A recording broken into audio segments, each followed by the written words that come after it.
We are live. Yes, we are live. It is time for WrestleMania Backlash. After last night's Impact Wrestling Under Siege event, we are live. We're back once again for another watch along tonight. It's WWE instead of Impact Wrestling. Tonight, it's WrestleMania Backlash, and it's a very interesting and exciting show. We are about 29 minutes away from WrestleMania Backlash going live on the air for the WWE Network. Hope everyone is doing very well. If you are new to the channel, be sure to subscribe. Bottom right hand corner, smash a like on the like button. The WrestleMania Backlash kickoff show is currently underway. That's a good start. Underway on the WWE Network. They're discussing the Raw Women's Championship match at the moment. They're discussing Rhea Ripley defending against Charlotte Flair and Asuka. You've got Sonya Deville, who's on the WrestleMania Backlash kickoff show panel. I will say, and you're going to have to forgive me tonight, ladies and gentlemen, people that are viewing this, you are going to have to forgive me because I think I'm going to drop the WrestleMania name from the WrestleMania Backlash overall name because I don't know about you. I am so not a fan of this WrestleMania Backlash name. Why can't we call it Backlash? Why can't it just be Backlash? For me, there should only be... Is this crazy? Is this crazy in that there should only be one event that has WrestleMania in the title? And guess what that is? It's WrestleMania. That's what it should be. It shouldn't be called WrestleMania Backlash. It should just be called Backlash. Now, I don't know if this is like a swerve by WWE management or whatever, but it kind of does feel like if you were a really casual fan of WWE, if you're a really casual fan of professional wrestling, and you didn't know that much about WWE, but most people, even if you're not a fan of WWE or professional wrestling in general, you know what WrestleMania is. It's been around so long that you know what WrestleMania is. And there will be some people, legitimately, there will be some people on social media tonight that aren't interested in WWE or certainly weren't going to watch Backlash. And then they'll see the word WrestleMania and they'll see the WrestleMania logo involved in this WrestleMania Backlash logo. And they'll think, it might be, WrestleMania's tonight. I thought that was a couple of weeks ago. Or is this like part 3 of WrestleMania? Oh, we'll watch it. And it's just like, can we keep it sacred? WrestleMania should be sacred. Have its own event. That's it. We move to Backlash. We move to whatever. That's all it needs to be. That's all it needs to be. So, I mean, I guess I'll probably go in and out of it tonight. I'll probably call it WrestleMania Backlash at some points, but I think we'll just call it Backlash because that's what it is. It's just Backlash. It's not WrestleMania. It's WrestleMania. It's not WrestleMania Backlash. It's just Backlash. Anyway, let's check in on the live chat. Ash Sim says, hey, how you doing, Ash? Hivation says, hey, Owen, what's up, brother? How you doing, my friend? Welcome. Gilboss32 says, are you a fan of Bianca? I'm a fan of Bianca Belair. I'm a fan of Sasha Banks. I'm a fan of Bayley. I'm really excited to see Bianca Belair versus Bayley tonight. I think it's going to be a really fun match. Gilboss32 says she is a fan. Oh, they are a fan. Sorry, of Sasha Banks. Hypevation says, just put Backlash, not WrestleMania, 100%. Exactly. Ash Sim says, I think it's just to get eyes on the event. I agree. I think that is the same thing. I think it's purely for an attention grab, a marketing grab. It would be interesting, and I mean, I'm really reaching here. This is pure speculation on my point of view. I don't know if this is the case, but do you think that NBC Universal and Peacock were a little bit like, maybe instead of calling it Backlash, you call it WrestleMania Backlash? A lot of people watch WrestleMania, call it WrestleMania Backlash, get more people signing up to that Peacock streaming service. That could be good for numbers, all that kind of stuff. I don't know. That could be a possibility. Anyway, we're about 25 minutes away from Backlash, not WrestleMania Backlash going on the air. So there's only 6 matches announced for the show tonight. So we'll go through a bit of a preview briefly. We'll go through a bit of a prediction. So the first match is a Lumberjack match between Damian Priest and The Miz. And I must say, I'm really worried. I'm really, really worried about this one. The reason I'm really worried about this match is because Damian Priest said something on Monday Night Raw. He defeated John Morrison, which allowed him to pick his stipulation for facing The Miz at WrestleMania Backlash. Backlash. It allowed him to pick the stipulation for that. And he said backstage, he's talking to Adam Pearce, and he says, I want a Lumberjack match. And he says, bring aliens, bring zombies, bring whatever you want. And watching it at the time, you just kind of felt, this is just going to be it's just a throwaway comment. It's just a bit of bad writing on Monday Night Raw. Yeah, okay, that is what it is. From what I have heard and for what I have read, And Sean Ross Sapp also mentioned this online as well. So if you're a fan of Fightful, you'll be interested to know this. There is a very specific reason that Damian Priest mentioned aliens and zombies when it came to this Lumberjack match. I can already hear everyone doing an intake of breath now going, oh my God, what's going on here then? So basically, and again, I don't know this to be factually accurate, but Sean Ross Sapp is saying there's a specific reason that Damian Priest mentioned zombies and aliens. The show tonight is sponsored by Zack Snyder's Army of the Dead film, which is currently streaming on Netflix, which is starring Batista in the lead role. And Batista, of course, future WWE Hall of Famer, has also done a tweet mentioning this. And I will get it up specifically because it's pretty important as to what he says. So bear in mind, I'll set it up again. So, see, this is how bad I can't actually multitask. So Damian Priest says, bring aliens, bring zombies to the Lumberjack match. It's sponsored, WrestleMania Backlash is sponsored by Zack Snyder's Army of the Dead. And this is what Batista has tweeted, quote, wishing good luck to all the WWE superstars competing tonight at WrestleMania Backlash. Sorry I couldn't make it, ... but some of my friends will. Hashtag Army of the Dead at WWE. So putting 2 and 2 together, there is a possibility that the Lumberjacks of this Lumberjack match could be zombies and aliens from Zack Snyder's Army of the Dead. I'm not joking. I'm not joking. Legitimately, that could be what happens tonight for this, which is incredibly concerning. Ash Jim says, has there been any pre-show matches? I think we're just about to get one, actually, because here comes Sheamus. So I believe this is going to be an open challenge for the United States Championship, because this was actually reported by Mike Johnson of PW Insider that we were going to get an open challenge. So here comes the United States Champion Sheamus. Hivation says, oh my God, Ashim's says, please no. And Ashim's remind me of when they had people eating KFC at ringside. Yeah, it's going to be really bad. I mean, really not good. But Sheamus is in the ring, so we're going to have an open challenge. I don't know if this is going to be for the United States Championship. We've got Adnan Virk on commentary with Byron Saxton and Corey Graves. You know, when it comes to Adnan Virk, look. Oh, Sheamus is going to cut a promo doing his open challenge. But it comes to Adnan Virk, I don't feel bad for him. I feel bad for him because he knows nothing about WWE, obviously, and for some reason he's been put as the lead commentator for Monday Night Raw. That's like putting me as the lead commentator for 10-pin bowling. Just isn't going to work, because I don't know the rules. And it's the same with Adnan Virk. Very, very odd. So Sheamus is in the ring. He's going to issue another open challenge. It's an open challenge, but it's not for the United States Championship. So we're going to have Sheamus versus someone random, but not for the championship. I guess that's what it is. So I wonder who it's going to be. Let me know in the live chat who you think it's going to be. It'd be Humberto Carrillo. He was injured on Raw on Monday. Maybe it could be Roderick Strong, who left NXT. Maybe it could be R-Truth. Maybe it could be CM Punk.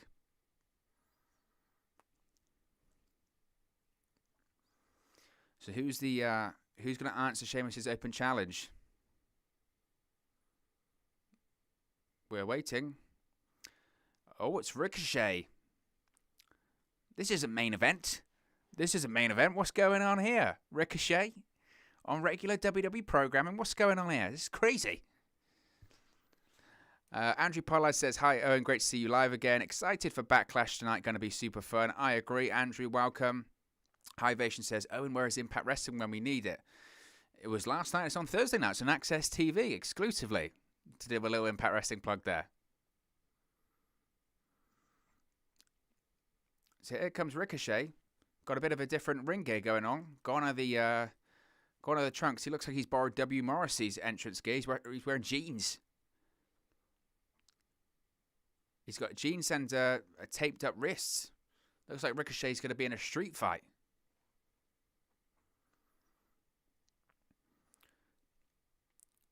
But, I mean, what if Ricochet wins? Ricochet could get the win here, and then he can put him in an opportunity to challenge for the United States Championship. I don't think he is going to. I don't think that's going to happen. Well, Ricochet with a big drop kick and some right hands now, Sheamus. Goes for a clothesline and a big forearm by Ricochet to Sheamus. Oh my God, Ricochet just slapped the hell out of Sheamus, and now Sheamus just nearly took Ricochet's head off. My God. Why would you slap someone like Sheamus, Ricochet? I see what Ricochet and it's Mustafa Ali. Ricochet and Mustafa Ali have been basically they're not getting booked at all, and they're just being put on main event every single week. So much so that Ricochet and basically Mustafa Ali have resorted to shooting their own angle online, essentially on social media, and trying to build it up like Ricochet versus Ali 2 on main event. Obviously, look, they're two incredibly talented guys, and why they're not used, I don't know. Vince McMahon's got a thing with people that could be popular. Or the one thing I will say about Ricochet, as talented as he is in the ring, don't get me wrong, and I'm a big fan of Ricochet, of his work. I will say, though, his promos do leave a lot to be desired. I mean, they really do. But if there was someone that should have joined the Hurt Business last year, I mean, Ricochet was so tailor-made for it. And he didn't. I mean, maybe it's a good thing, considering that Shelton Benjamin and Cedric Alexander are already broken up. But Sheamus is already dominating Ricochet.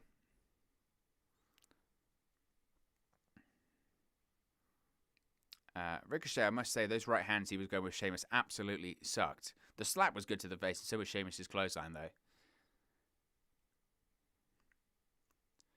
And we've got 10 beats of the Bowen by Sheamus now.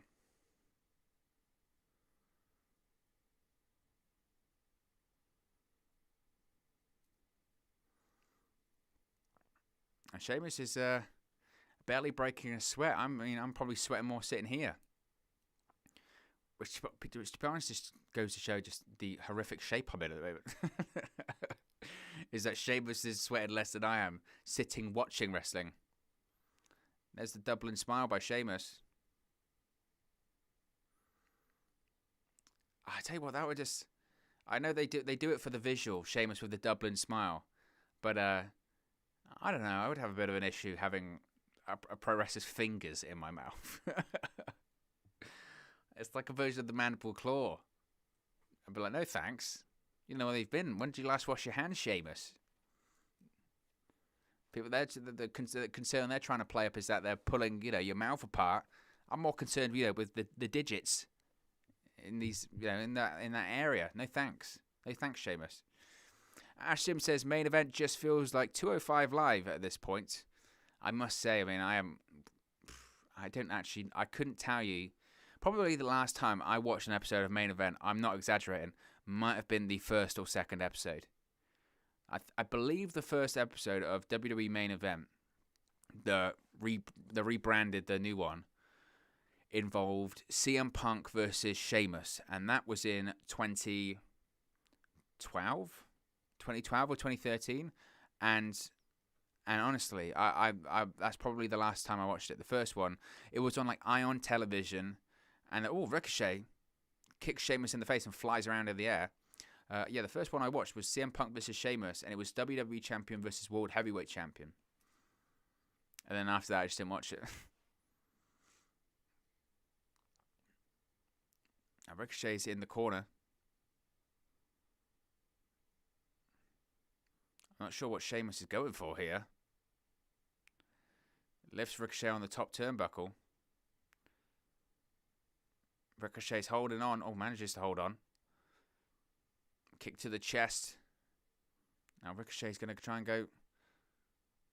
Hangs Sheamus up there. Girlboss32 says John Cena returning tonight. I doubt it. I believe, isn't he still filming Peacemaker? Hivation says, in the main event, it's just another dark match TV, right? Well, it does airs on Hulu, I think. Beautiful moonsault, springboard moonsault by Ricochet. Sheamus kicks out. So the whole Sheamus storyline with these open challenges is that he does open challenges, but not for the United States Championship. So essentially, he just does matches.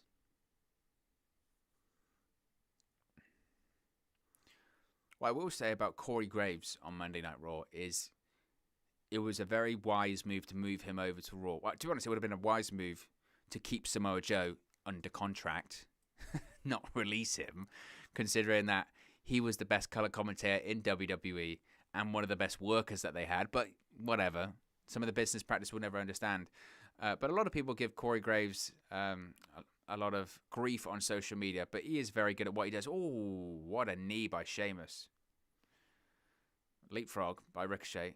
But yeah, he's so desperately needed on Raw with Adnan Virk. I mean, to be honest, credit to Corey Graves at the moment because he has to do basically play-by-play and color commentary because Adnan Virk just kind of says stuff that Vince McMahon produces in his ear.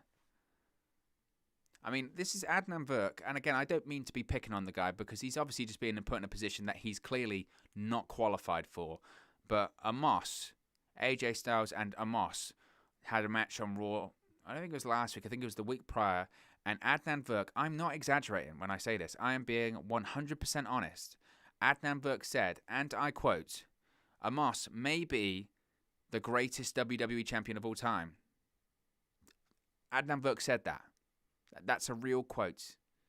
That's disturbing. Ricochet hit a springboard 450. Sheamus kicked out at 2, though. I thought it was going to be 3. I mean, Ricochet did a very proud pinfall with that. Very proud pinfall by Ricochet. Now, is the point of Ricochet being in jeans for this one because it was an open challenge? Or is this just the Ricochet trying to do something different to get noticed? Oh, went for a top rope. Oh, Sheamus goes for a bro kick. Rolls up. Oh, Sheamus kicks out. Goes for a bro kick. Oh, just a knee to the face. Nice knee by Sheamus. Gets the victory. Sheamus gets the win with a knee to the face. Nice. I don't know what the Irish equivalent of a V-trigger is. I was going to do a really terrible Irish accent there, but I mean that just seems offensive. But Sheamus gets the victory. It was a non-title match, not a bad match. Certainly a kickoff match. No different to what you would see on an episode of Monday Night Raw, but not a bad match.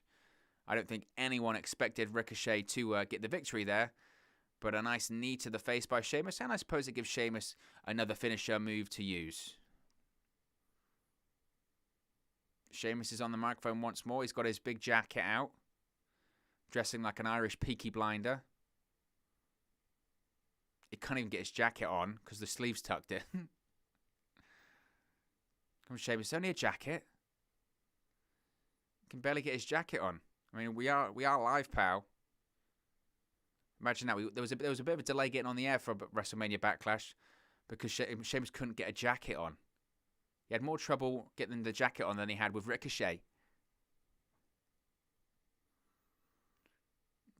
Sheamus is talking about issuing more open challenges than anyone else in WWE history. Well, Ricochet's trying to take the jacket off again. It's all about the jacket.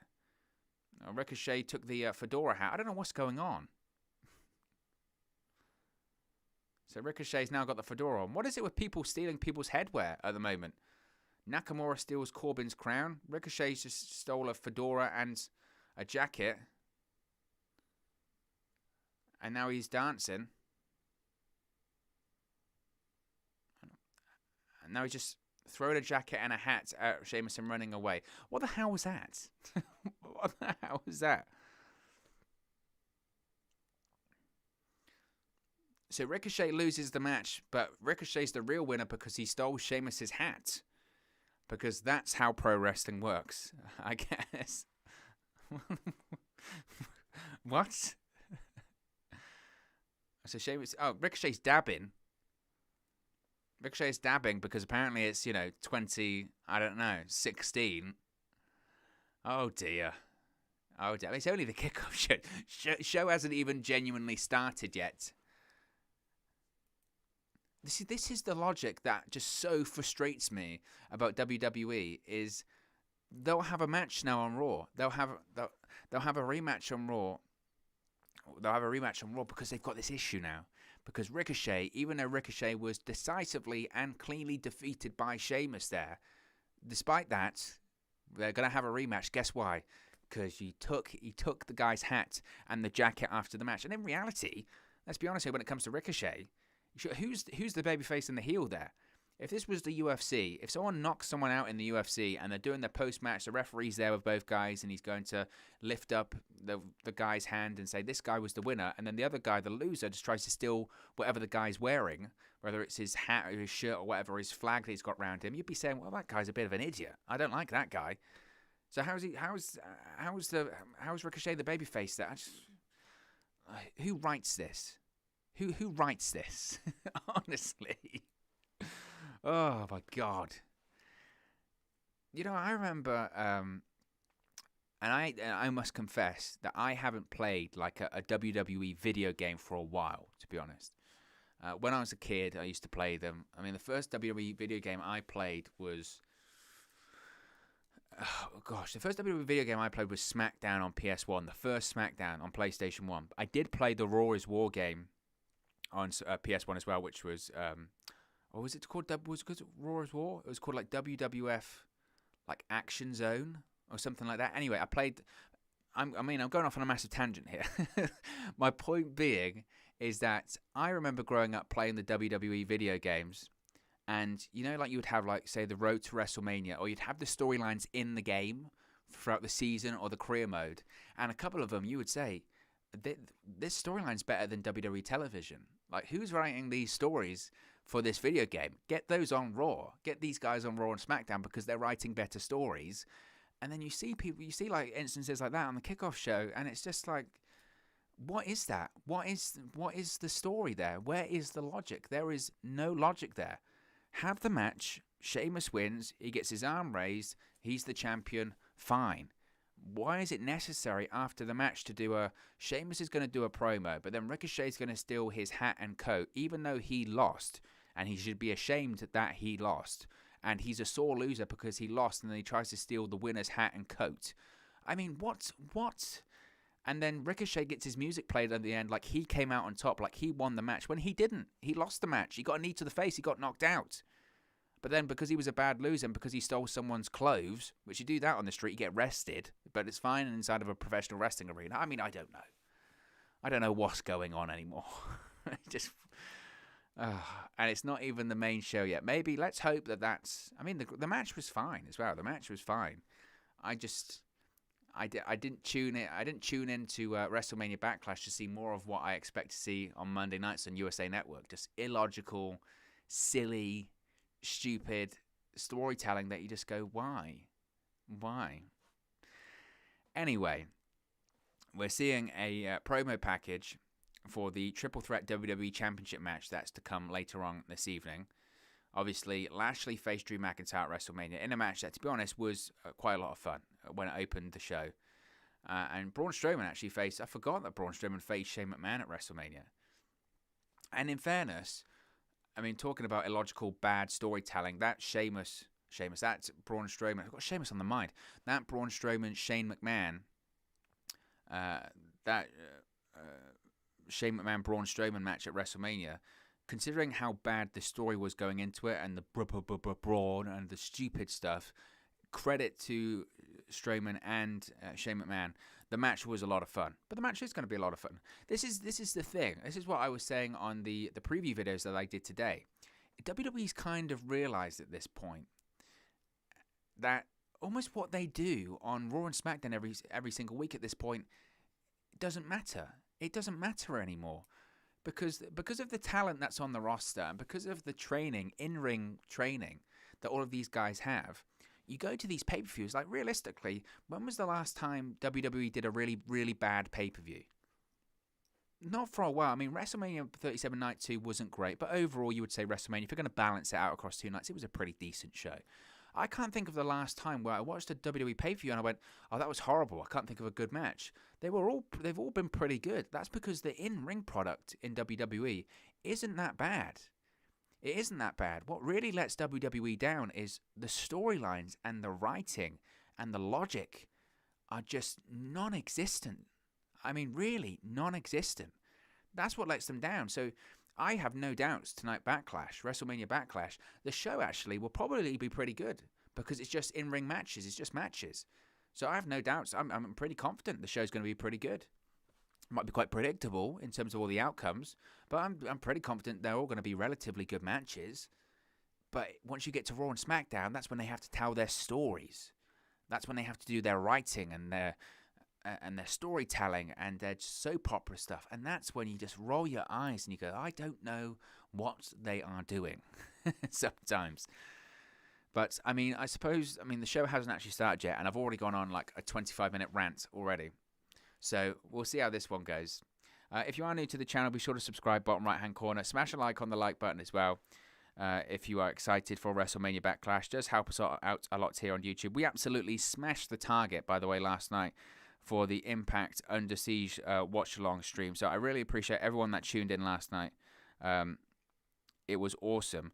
So last night the aim was to get to 3,500 or 3,500 subscribers, and we're already on 3,549. So we're nearly on 3,550. So if you are new to the channel, be sure to subscribe, bottom right hand corner. So that will be the target tonight, because we're already miles ahead of what I was. We're already miles ahead of what I was aiming for over this weekend. So I really do appreciate everyone that has subscribed. It's amazing. And the community we have here at WrestleNews365 is amazing. So I really do appreciate it. Thank you, everyone, as well, that checked out the New Jack tribute video that we did also as well this week. I always try to do that. It's always a really difficult and horrible whenever we lose anyone involved in professional wrestling. And I always like to pay the respects that they deserve. And I always like to put together something that shows everyone's tributes to that one person. I think everyone that's sacrificed anything for the industry is deserving of it. So I'm really glad that all of you guys reacted well to that, and hopefully it touched something. And it's incredibly sad, isn't it, the news about New Jack. What I will say is Paul Heyman, and I couldn't put it in the tribute video because it was on WWE owns the footage of it. But Paul Heyman did a really, really touching tribute to New Jack on Talking Smack yesterday. And if you haven't seen it, I posted it on social media, and WWE have posted it on their social media, and it's on their YouTube channel. It's so touching. It's so touching. And he calls New Jack the most non-PG sports, or the most non-PG character in sports entertainment history, or most non-PG sports entertainer in history. And he says that's because New Jack was a gangster. And it's such a fitting tribute. It's awesome. So I would definitely recommend to go watch that. But we are about 60 seconds or so away from WrestleMania Backlash going on the air. Well, according to WWE, actually, it's like 90 seconds. So I don't know whose clock's right or wrong. I wonder who's going to kick off the show this evening. I would think it's probably going to be... I don't know. Nowadays, it's a really coveted spot, isn't it? But you can let me know your predictions in the live chat. Who you think's going to be winning their respective matches tonight at WrestleMania Backlash?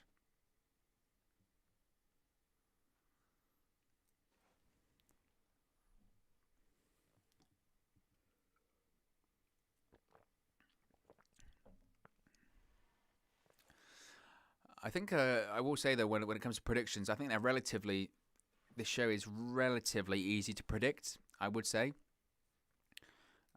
Lumberjack match, I think Damian Priest wins. SmackDown Tag Team Championships, I think the Mysterios win. SmackDown Women's Championship, I think Bianca Belair wins. Raw Women's Championship's a bit more difficult. I said Charlotte Flair because I want to see the social media's reaction. That's going to be kicking off the show, by the way. We just found out there on the WrestleMania kickoff show. WWE Championship, I think Bobby Lashley wins. And then Universal Championship, I think Roman Reigns wins. So that's what I'm going for. Either way, WrestleMania Backlash is just about to begin. As we get the classic warning sign. You know, at the start, you used to always give you goosebumps, doesn't it, when you're like a kid? Whenever you saw the warning, unauthorized inception or receipt prohibited and all this kind of stuff. Like, oh, this is real. As we see the WWE Cold Opening, the one that debuted at WrestleMania. What's your favourite cold opening of all time? I used to always really enjoy the Attitude Era one, I must say. I wasn't that keen on the Ruthless Aggression one because I didn't know what the noise was before. It used to be like, I was like, what was that? But it's kind of the same, to be honest, in the Attitude Era one. Oh, Batista's going to be narrating the cold open. It's Batista. It's the animal. Or Santina would say the manimal. The animal's narrating the cold open. I like this. Of course, he was meant to be going into the Hall of Fame in 2020, which that was going to be moved to this year, but they couldn't do it because of scheduling, so might be next year or the year after. He's going in the Hall of Fame, though. There is Batista with a gun. Obviously in his movie, Army of the Dead. There isn't going to be a Batista appearance at the show. He's already confirmed this. We read out the tweet earlier. But who's to say we don't get a cameo at some form of him, on the show? Maybe this is going to be his cameo, right? I'm pretty hyped up for Cesaro versus Roman Reigns, I must say. I'm excited to see what they do.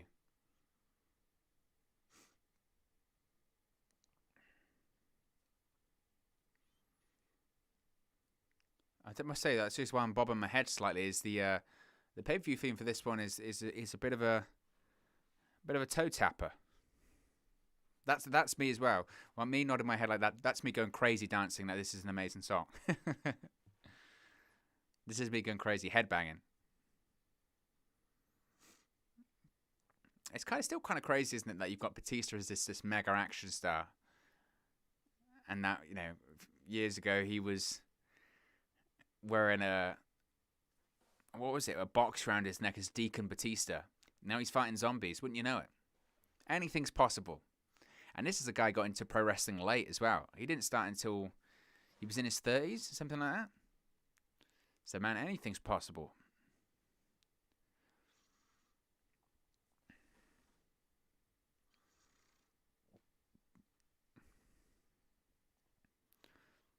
But, I mean, this is a full-on advert for Army of the Dead. I mean, it really is. I mean, it's a cold open for the show, but it's also very much a cold open for Army of the Dead. I think one of the matches on tonight's show might be Batista versus an actual zombie.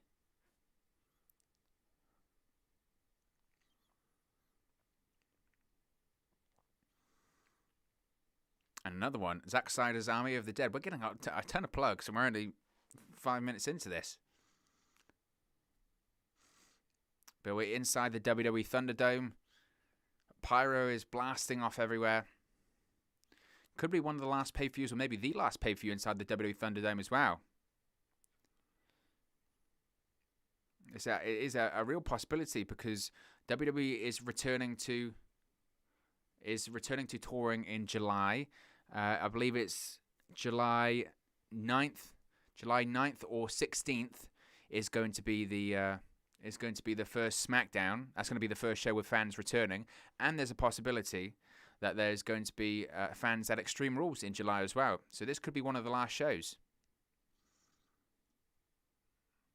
Adnan Virk, Corey Graves, and Boris Saxon welcoming us to WrestleMania Backlash. I heard a story about Adnan Virk, I must say. And he does. I mean, I don't know if anyone in the chat's a baseball fan or something like that. But there was an interview that someone did with Adnan Virk, and obviously a lot of pro wrestling fans, they might be baseball fans, but I would say the majority. I was going to say the majority aren't. That's probably not fair. Put it this way: there'll be a lot of pro wrestling fans that aren't. There'll be a lot of pro wrestling fans that aren't baseball fans, and he did an interview, Adnan Virk. And basically, he was asked, saying, what do you say about, coming to WWE and all this kind of stuff? And Adnan Virk went, I'm surprised that so many people didn't know who I was. Like he's this big, massive star. Who the hell knows who Adnan Virk is? Oh, Adnan Virk, that big celebrity. I mean, it's The Rock and then Adnan Virk. They're the same, pretty much same in popularity. Good Lord. I mean, talk about getting off on the wrong foot with the WWE Universe. So we are going to be starting off with the Raw Women's Championship, as we are seeing a video package hyping up this match. This always makes me laugh when it comes to these pay-per-views and this kind of stuff. So we've just had like a 4 or 5 minutes cold open for the show. And what do? They do pyro, they do Adnan Virk and Corey Graves and Byron Saxton welcoming us to the show. And then what do? They go straight to a video package. Straight to a video package for the match. Donald Music Reacts says, Bianca Belair to retain EST reign will continue. Bayley had her moment to shine. It's Bianca Belair's time. Girlboss32 says, I got Roman Reigns winning tonight. Bobby Lashley winning tonight. Ash Sim says, hopefully the zombie from that one ECW show appears. Well, I mean, I don't want to get pretty dark, Ash Sims, but unfortunately that zombie is actually no longer with us. So probably not. But I understand the reference. Girlboss32 says Charlotte Flair winning tonight, and says we have a new SmackDown Women's Champion. As we're seeing on the video package, we're seeing that when Charlotte Flair was suspended, and she was suspended for a week and fined $100,000, and then she was back, which was very strange. What was strange about that as well is that so Charlotte Flair was suspended, and then a story came out about her having to get dental work, which is why she was going to be suspended. But then obviously she was back the next week, so I don't know what that deal was with the dental work. Some of the pro wrestling journalism reporting over the course of the last month has been, you know.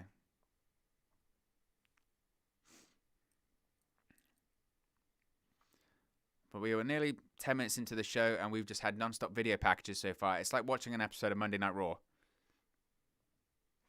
Ash Sim says, she only returned a few weeks ago, and I've already had enough of Charlotte Flair. Charlotte Flair, I mean, she's a heel, isn't she? She's doing what her character is, I suppose. I'm just glad she's not trying to be a babyface, because Charlotte Flair as a babyface just doesn't work for me. Ash Sim says, I did not know that, my bad. You don't have to worry about it. Girlboss32 says, role model winning tonight. So Girlboss thinks Bayley is going to win. You know what would be nice to know is what is Rhea Ripley? Is she a heel or is she a babyface?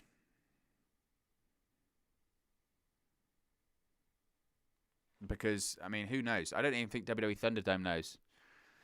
We're nearly 10 minutes in, though, and we might actually have an entrance on our hands. I mean, I know there are only 6 matches, but you don't have to stretch the show out this much. My gosh.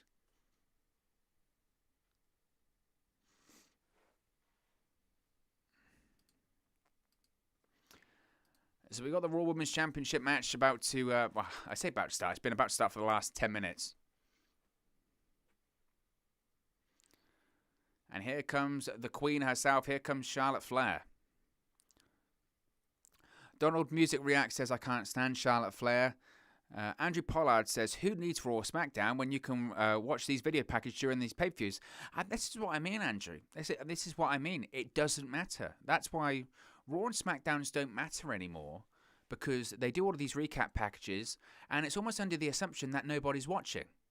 They act like they watch WrestleMania Backlash. They go, we know you're not watching Raw or SmackDown. We'll do these recap packages. But like you're right, it incentivizes you. Why watch Raw? Why watch SmackDown? Because even if you miss it one week, they'll do a recap package throughout the show the following week, so it doesn't matter. There's no repercussions if you miss it. There isn't a fear of missing out at all. But Charlotte Flair embracing her flair, having the referee open the ring ropes for her as always.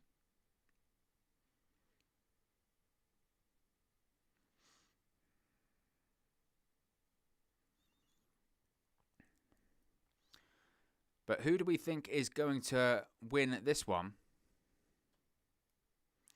Ash Sim says, to be fair, I haven't been watching Raw lately. I don't think a lot of people have.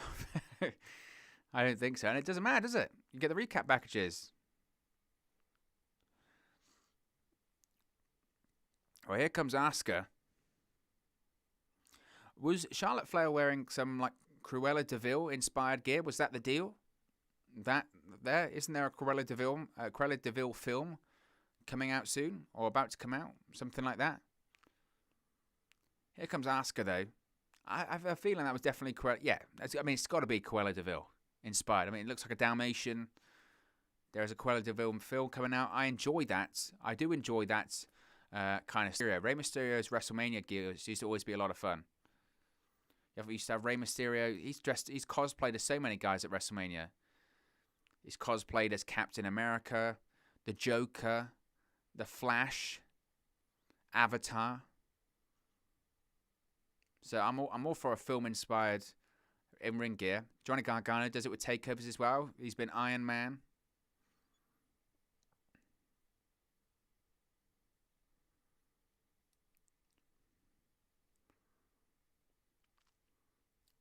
I tell you what, if Charlotte Flair wins this one, social media is going to be livid.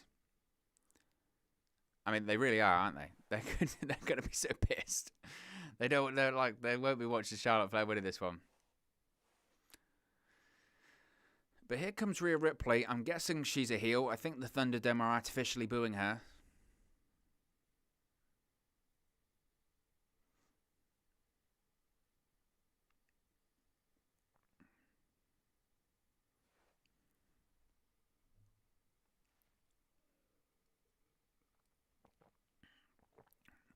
I mean, if Rhea Ripley gets the victory, I mean, it's a pretty big victory, let's be honest. I mean, if she pins Asuka again, that's 2 straight victories over Asuka. If she pins Charlotte Flair, that's something she hasn't done before.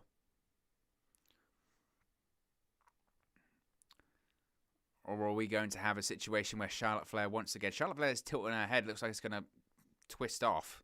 Looks like that.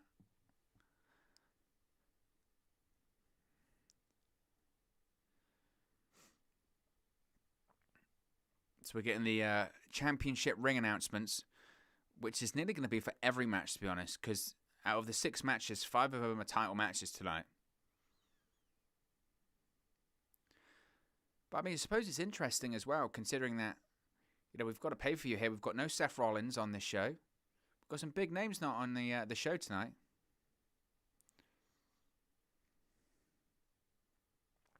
I saw Asuka did an interview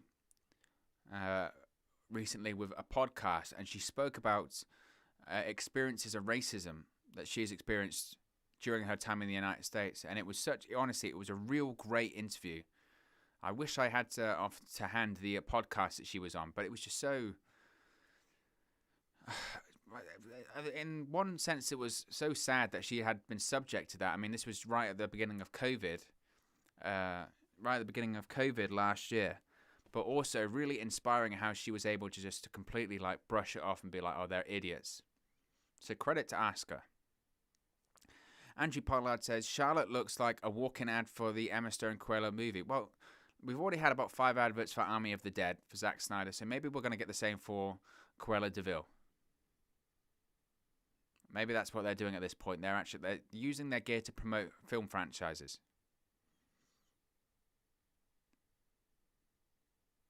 I look forward to have Bobby Lashley coming out cosplaying as Harry Potter later on in the show. So all 3 superstars kind of standing off to start this one. Charlotte Flair takes a powder to the outside. Well, Asuka's going to go after Charlotte Flair, it looks like. And so is Rhea Ripley.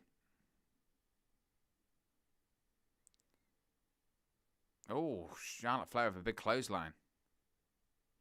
Or spinning back fist by Asuka. Want a kick to the back of Rhea Ripley.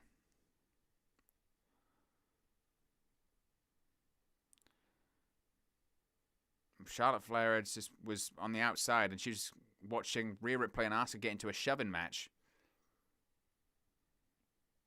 Now it's Ripley and Asuka in the middle of the ring. Oh, hip attack by Asuka to Charlotte Flair. Asuka, beautiful roll through. Asuka goes for a crucifix, rolls through. Oh. Now Asuka, once again, it looks like she's going to go for the Asuka lock, or something it looks like. On a kick to the gut. Good kicks in the midsection.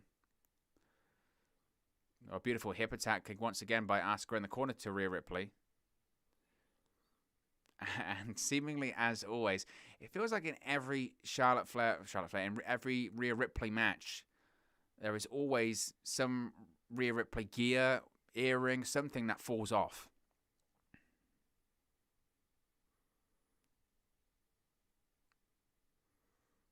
So now it's Charlotte Flair and Rhea Ripley trading blows.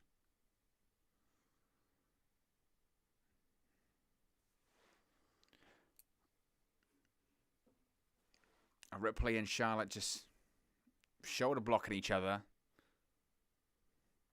Rhea Ripley, Charlotte Flair's a 13-time world champion. It's just crazy. And when did she make her debut? 2014 on the main roster? I mean, I guess, I know that's 7 years, I guess. Was it 2015? 2015, wasn't it? So 6 years and already 13-time world champion. That's absolutely insane. A knee to the gut by Charlotte Flair. Charlotte, exploder suplex. Beautiful exploder suplex onto Rhea Ripley.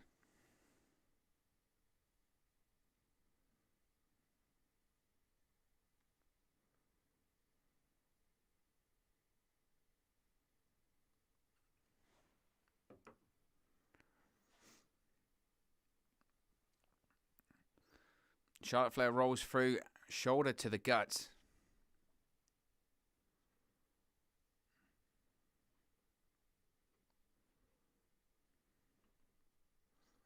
And another kick to the face by Rhea Ripley onto Asuka. I'm still trying to sort of like listen because we've got about 500 woes from Adnan Burke so far. Oh, Rhea Ripley just took the knee out of... Charlotte Flair took the knee out of Rhea Ripley.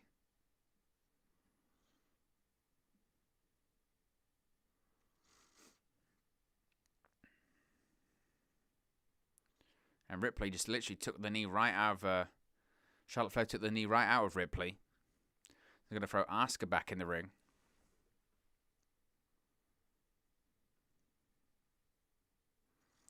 Now she's isolating Asuka in the ring.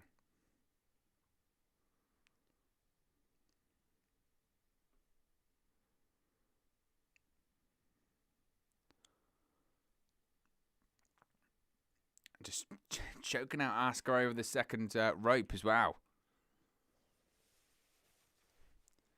It's a bit of an interesting start to this one so far. Girlboss32 says half the main roster on heels. They don't have a lot of baby faces on the roster at the moment. Both rosters, Raw and SmackDown, just don't have a lot of balance to them. Charlotte Flair with a cartwheel and a boot to the face. Not sure why the cartwheel was necessary for it. Looked good though. Goes for a cover, gets 2 count twice.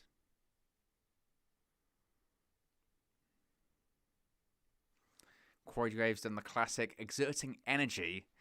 That is one of the most cliche, honestly, it's one of the most cliche thing on commentary. Whenever a superstar does the whole multiple covers thing, they'll do 1-2 kick out and they'll go for it again. 1-2 kick out, they'll go for it again. 1-2 kick out. And then you'll have someone on commentary goes, great strategy. They're exerting energy, forcing the superstar to exert energy.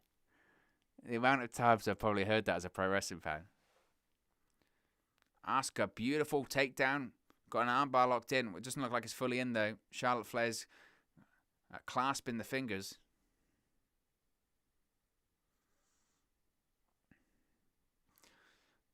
I tell you what, I will say. I was thinking about this. I've been thinking about this. I've been thinking about this quite a lot recently when it comes to watching these shows inside the WWE ThunderDome. And I'm maybe slightly hesitant to say it because once you notice it, it's so difficult. It is so difficult not to notice it again or to unnotice it, if that's a word. But when you see the fans in the ThunderDome, obviously that are the background, that if you notice and you pay attention to them, the lag on them, and they're all moving in like janky, like that sort of thing, and it's really distracting. Really distracting. If you really focus on it, and you see all of these screens all kind of moving, not very fluidly like that, it's quite off-putting. Like it's really, if that kind of stuff bothers you, you know, like sometimes you might be watching one of your favorite streamers online, and then their connection suddenly goes bad, and it's like really up and down, all that kind of stuff, and you're like, oh. If you look at the fans back on behind in the ThunderDome, it's like that, and it can like kind of put you off. Anyway, Charlotte's laying in some chops to Asuka. Whereas Rhea Ripley's just a couple of short arm clotheslines, chains of Jake the Snake Roberts. Ripcord on a kick to the face. And a drop kick.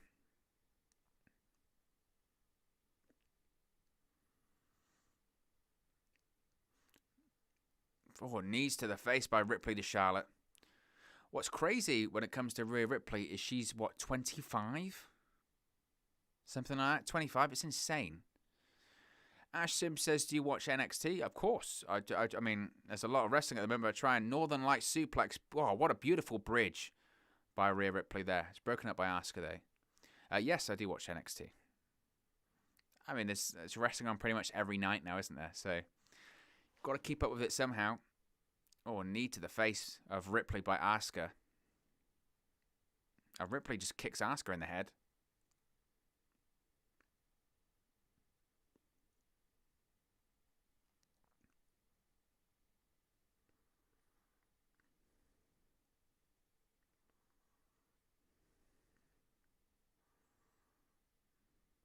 Rhea Ripley with just a vicious kick to the head.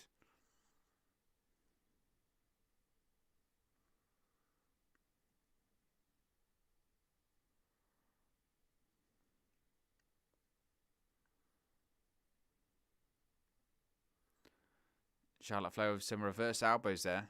Oh, German suplex by Asuka to Charlotte Flair. And another one. They're release suplexes though. Goes for a hip attack to Rhea Ripley in the corner. Oh, what a kick to the head.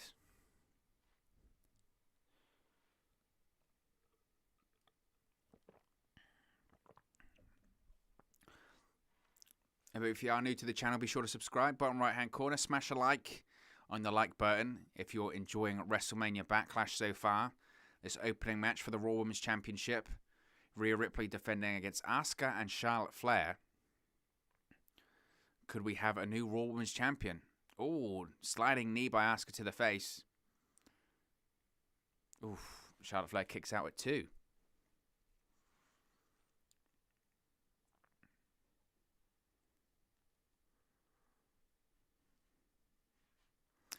Ash Sim says, great match so far. Just wish the booking was as good as the matches. That's the thing. I mean, this will be a consistent point throughout the whole show tonight, is that the matches will be very good. Oh, missile drop kick by Asuka to Rhea Ripley. Rhea Ripley rolls to the outside. Charlotte Flair lifts Asuka over the top rope. Asuka's now on the apron. Ooh, sliding knee by Asuka to Rhea Ripley. Now Charlotte Flair's just smashed Asuka off the apron. And are we going to get the traditional Charlotte Flair moonsault that doesn't really hit anyone?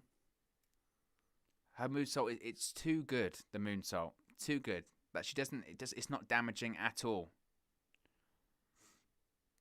But she's going to go for it. Moonsault, and obviously, as always, just kind of doesn't hit anyone.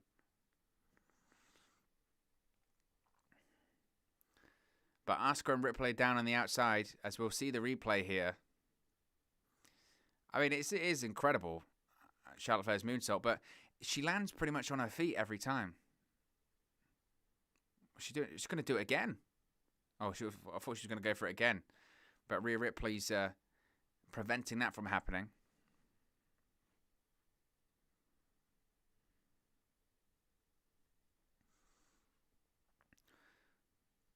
Now Charlotte Flair's on the top rope with Rhea Ripley.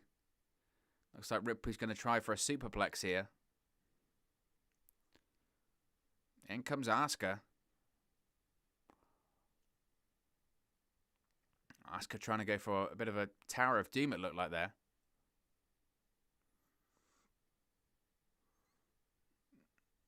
Now what's they going for now? They're going for, is this a double superplex onto Charlotte Flair? Oh. Double superplex by Rhea Ripley and Asuka to Charlotte Flair. Charlotte Flair clutching the ribs because that looked painful as all hell. Real fun opener so far, no doubt about that. Great triple threat match.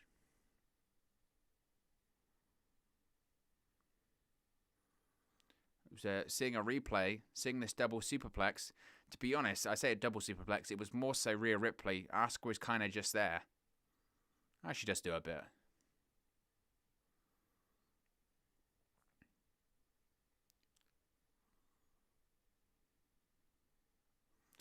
But all three superstars are down in the middle of the ring. Asuka and Rhea Ripley trying to get back up to their feet first. They all seem to be kind of on their knees trading blows. Now all three, they're all just on their knees and exchanging forearms. But these strikes are getting particularly vicious. Charlotte Flair and Rhea Ripley back to their feet. Asuka joins them.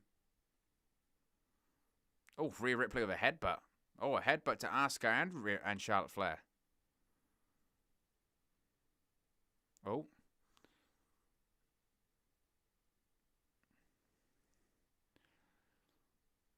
Now Asuka and Ripley are now going to go for a double suplex, it looks like. Another one. Oh, Flair floats over. That was nice. Oh, takes out the knee of both Asuka and Rhea Ripley. I mean, what a match so far. Should go for a natural selection. Double natural selection. Who's she going to try and pin? Or is she going to try and do a Roman Reigns? She's going to try and pin them both. Two. Oh, they both kicked out. Tried to pin both. I mean, Charlotte Flair's facials are fantastic. Honestly, it just looked evil. Mr. Cruella de Vil in her. I mean, she looks insane. She's like mumbling 14 times to herself. Double natural selection was a nice spot.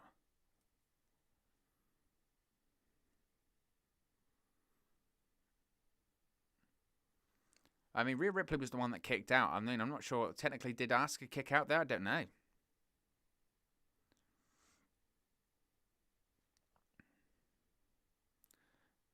Now, Charlotte Flair is trying to go to the top rope. What's she planning now? She's going to go for a moonsault. Oh, lands on her feet. Incredible code breaker by Asuka. Charlotte Flair rolls to the outside, though. Oh, Rhea Ripley just punches at the back of the head. She's going to go for a riptide. Riptide. Oh, rolls through. Asuka lock. Is it Asuka going to get Asuka lock? A reverse elbow by Rhea Ripley. What a great match this is. Ripley going for a German. Asuka reverse elbows again. In comes back Charlotte Flair. Charlotte Flair, big boot to Rhea Ripley. When Asuka, now she's got the Asuka lock. Is she going to lock it in? Charlotte Flair's rolled through. Oh, she's going to go for a figure eight or kick to the back. Charlotte Flair kind of goes into the turnbuckle. Oh, a big kick to the head. Asuka's going for the Asuka lock once again. Ripley's now going to go. Oh, spinning heel kick to Rhea Ripley. I mean, this one's all over the place. Oh, Charlotte Flair goes for a big boot. Goes over the top rope. Spinning back fist once again by Asuka. Oh, Charlotte Flair just booted Asuka in the head. Now Rhea Ripley's going for it. Riptide on Asuka. Is this going to be it? 2, 3 gets the victory. Wow, where did Charlotte Flair go? She must have fallen off the apron, but she didn't. Fun match, but Rhea Ripley retains. What a fun opener that was. I was expecting Charlotte Flair to come in and break up the pinfall.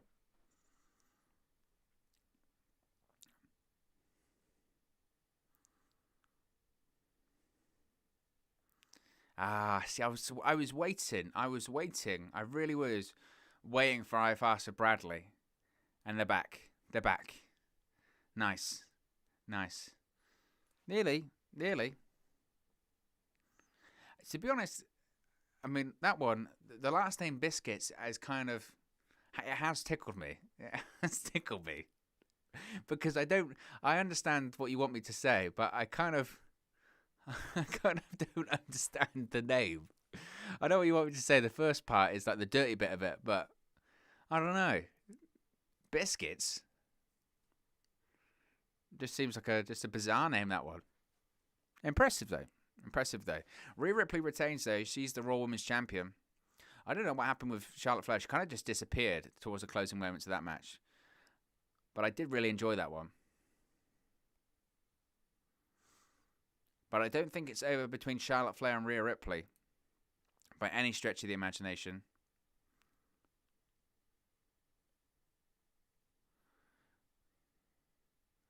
Rhea Ripley's going na na na na na and going rough and doing all this sort of stuff. Unnecessary. Like, I don't... What are we? 5 years old? I faster Bradley is, but we're not.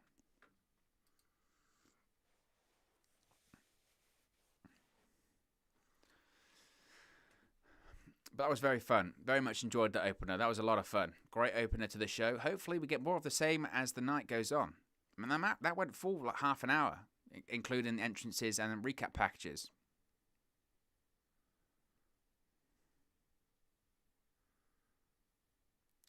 I'm not being phobic.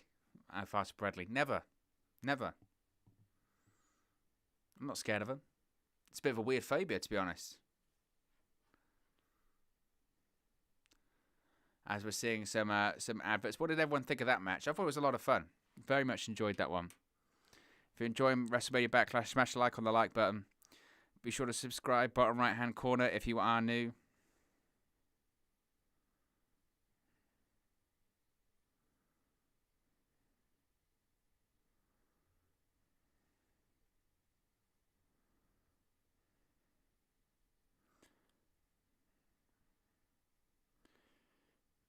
As we're seeing a DraftKings advert. I don't even know if is that a thing over here in the UK? I don't think so. Now we can see a Peacock advert. I faster Bradley go with that one. Peacock. I mean, surely that's I faster Bradley. That's a field day. That's a field day for them. An absolute field day. I mean, those are in the live chat that are in America. If you do have Peacock, I've only heard bad things about it. Is that accurate? I've heard that it's nowhere near as good as the WWE Network. As you see earlier today, the almighty WWE Champion Bobby Lashley arriving with MVP. Of course, he's set to defend the WWE Championship against Drew McIntyre and Braun Strowman later on this evening. So we're seeing a recap from what happened on Monday. Yes, we're on our like third or fourth recap package on this show, because that's what we do on these shows. We just have a million recap packages. We really do.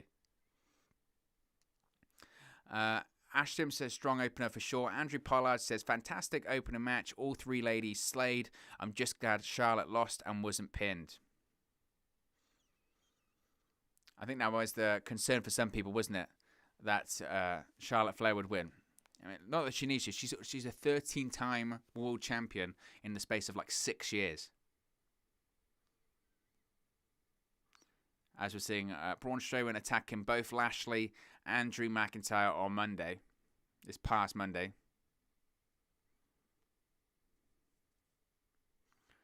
I mean, is that going to be next? Is the WWE Championship match going to be next? If so, that's a really odd positioning for it. Is that going to be next? That would be really odd. No. Well, The Miz is now talking to Johnny Drip Drip backstage. I Faster Bradley's going to love that one.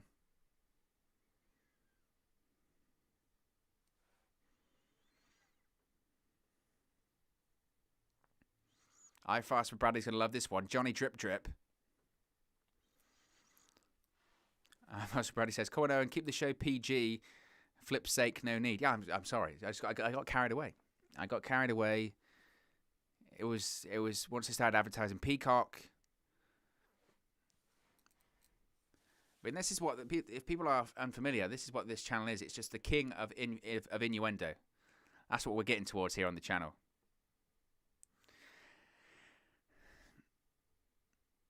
I mean, again, I Faster Bradley. Maybe I just can't stop seeing pun and innuendo here, but John Morrison just called himself the most moist sea superstar of all time. I'm not making it up. That's legitimately what he just said. He really did. Andrew Pollard says, Peacock is a good app with some really good content. Doesn't have control features of the network, though. They're just mad about the removal of disgusting racial and offensive segments. Yeah, I saw all of that. I mean, to be honest, if you're a fan of those NBC shows, if you're a fan of The Office, Parks and Rec, Law and Order, I mean, they've got some pretty good shows on there, I would assume. And it's cheaper than the WWE Network, isn't it? It looks like we're going to have the SmackDown Tag Team Championship match up next.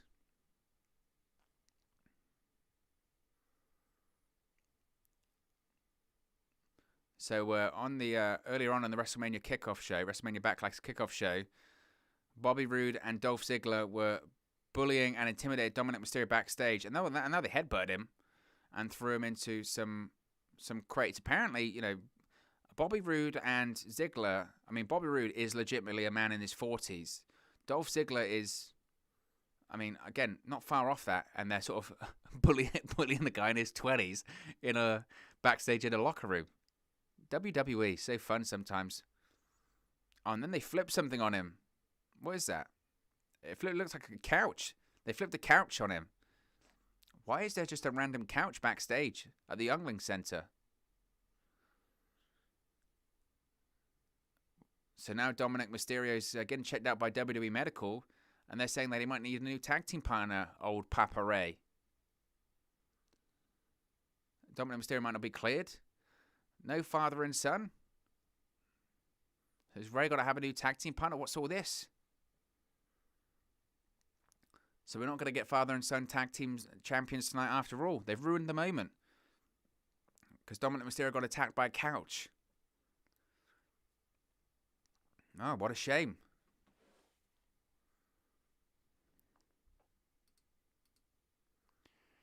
But the SmackDown Tag Team Championships are up next. iFaster Bradley's going to love this one because Dolph Ziggler and Robert Roode are known as the Dirty Dawgs, which is also what iFaster Bradley goes with by as well.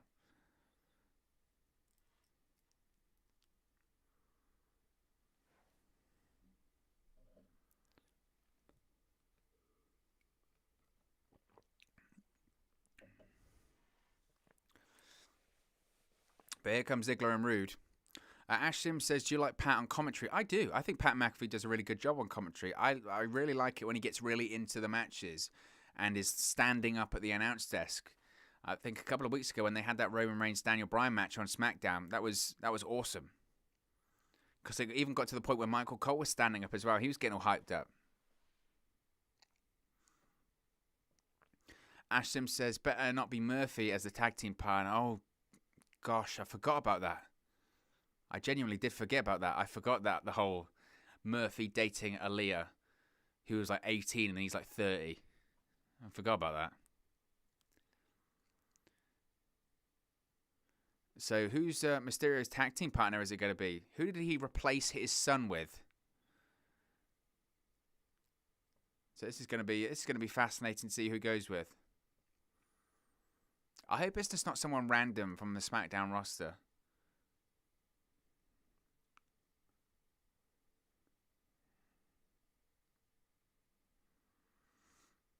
Here comes Rey Mysterio.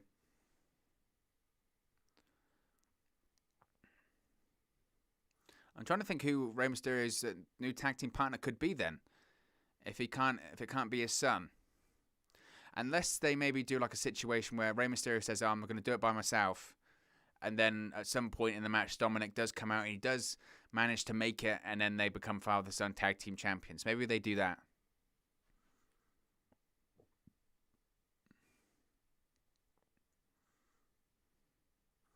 Maybe we should get Rey's godfather, Cain Velasquez.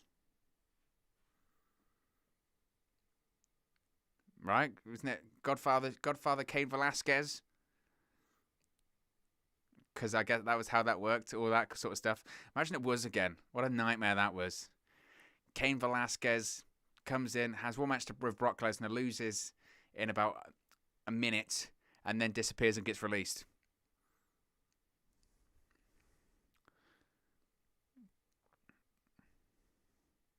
I tell you what, if it was Cain Velasquez, just the problem is if it is Murphy, the problem is with that is then that the Aaliyah and Murphy thing is still real. That's still a thing. I've heard Bradley says that's about hard enough, basically. Right, sorry, I mean it's just pure filth, isn't it? Chavo, Darth Vader says Chavo Guerrero. Ash Sim says could be a handicap match.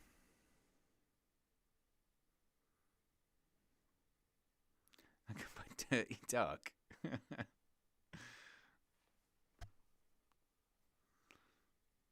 Rey Mysterio rolls up Robert Roode, gets a 2 count. So it looks like it is going to be a handicap match. Mysterio got no tag team partner because he's got no friends. Mysterio whipped off the ropes, goes for a baseball slide to Dolph Ziggler, sends Ziggler into the announce table. Robert Roode with a right hand to Rey Mysterio there. Sends Mysterio into the ropes and a kick to the face. Rey Mysterio slides under the bottom rope and a splash onto Ziggler on the outside. Jim Hatt says, shout on Benjamin. What about Shane Thorne? Old Slapjack. Isn't he on SmackDown now?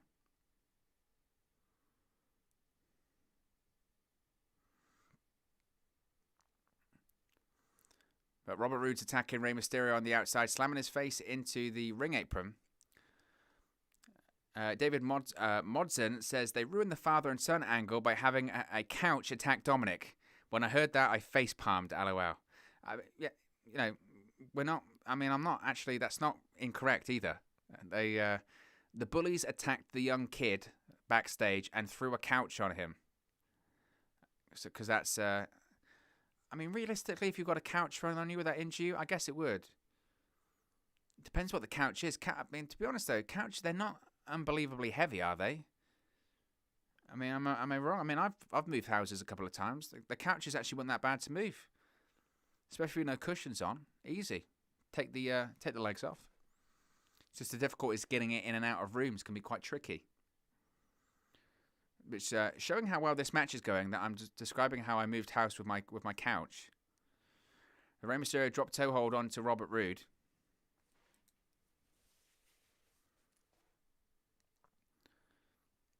And Roode reverses kick to the gut to Mysterio. They mentioned that, I mean, I don't know if this is true or not, but they mentioned that Angie and Aaliyah Mysterio are watching this on the watch along right now. Couldn't have made a phone call trying to find, a friend or trying to find, a family member to team up with Rey. Nothing like that. They'd rather watch him on the WWE watch along eating snacks. Ziggler goes for a cover, gets a 2 count. That's a point. I should have got snacks. Next time I do these, because we're gonna be doing these watch alongs. They're a lot of fun to do, especially when we have a really good live comment section, which we do here at WrestleNews 365. We've got a real fun community. That's what I tell you what. The hardest thing to do sometimes with these watch alongs is to to talk or to keep coming up with stuff. But when you've got a great live chat, that's when it's so easy because you can just chat and enjoy and all that kind of stuff. The hardest thing, and this is what happened when I first sort of started doing this stuff on YouTube, is when you're doing a watch along and no one's watching. If no one's watching, if no one's watching, and you just have to sort of sit there and watch it, they are the worst. So the live chat's awesome, but I should have got snacks. iFaster Bradley says, if I start to annoy you, just let me know. I host Man United watch along, so I know when people are being annoying. Hope I add value to the show. Honestly, I'm not one of those people when it comes to people on watch alongs. The only reason I would ever, or have got rid of people before when it comes to watch alongs, if they're being abusive or they're just spamming stuff. But I love it. I mean, I Faster Bradley. I think everyone on the live chat will say that you're certainly adding something to the show, and it's all fun. I mean, what we're watching at the moment, WrestleMania Backlash. I mean, I don't even know if you're watching it, but WrestleMania Backlash. It's entertainment and it's fun, and it's just especially in these times where sometimes it's a bit difficult to watch these shows with your friends and all or whatever. That's what we try and do here. Speaking of Man United watch-alongs, I watched the Liverpool game earlier on today, and he threw up when Alisson scored in the last minute.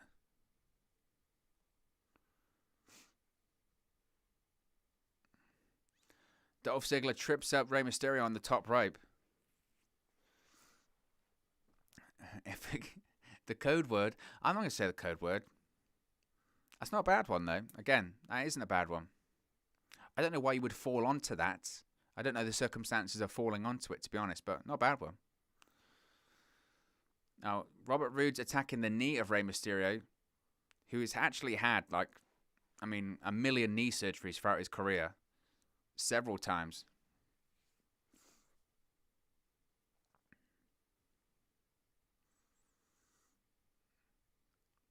So Dolph Ziggler on the outside looks like he's gonna lock in a single leg Boston Crab.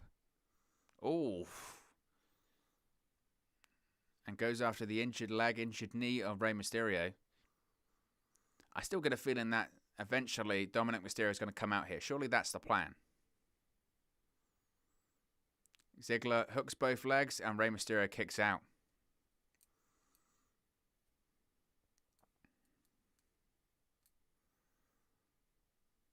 In comes Robert Roode.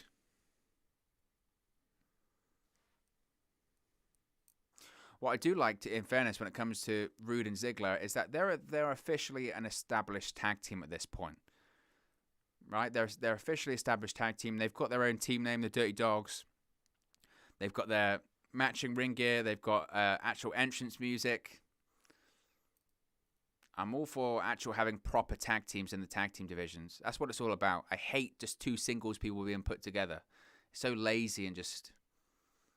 It doesn't make any sense. So I mean, the Dirty Dawgs, they're growing on me. They're not a bad tag team, and obviously just two veterans. I mean, Robert Roode, some of the stuff he's done, it's unbelievable.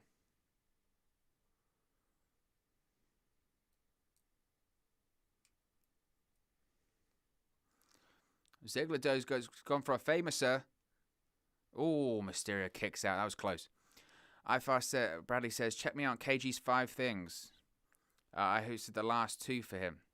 Was that KG from the United Stand? KG's funny, man. I was part of the. I don't think it was technically a fan forum. Flex and KG were doing a show. This is when the Super League stuff was going on, and it was the one when Ed Woodward. It was announced that Ed Woodward had resigned, was leaving Man United, and. To celebrate, we all did like a toast, and KG, it was meant to be like, it didn't have to be alcoholic or anything like that. Oh my God, Dolph Ziggler just super kicked Rey Mysterio. Robert Roode just slid him to the outside, and Dolph Ziggler super kicked him. That was an awesome spot. Yeah, KG. It was meant to. They were doing it was like a toast that Ed Woodward had resigned. It didn't have to be alcoholic. Mine was a green tea. And KG was like, what was it? Was it like bourbon or brandy? I think it might have been brandy. And he got really, he had like one shot. And he got drunk and he had to leave. He had to leave because he got too drunk. And he had to like ask Flex for permission. He was like, can I go? It was like at school when you're like, I don't know, when you just want to go home. Can I go home? It was a bit like that. I believe I had heard that the reason why that it affected him so much is that he like hadn't eaten that day or something. That's what they all say. Just can't handle it. Nor can I. That's why I had a green tea. Oh, Rey Mysterio turns it into a double DDT on Ziggler and Robert Roode. Can he fight back? Ash Sim says, big up United Stand. Indeed, big up United Stand.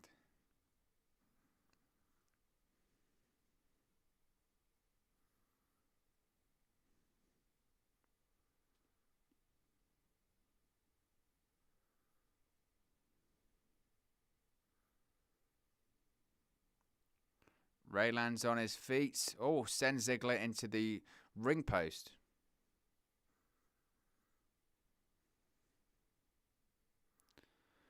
Ray still managing to fight back. Ziggler's just passed out over the middle turnbuckle. Roode's on the outside.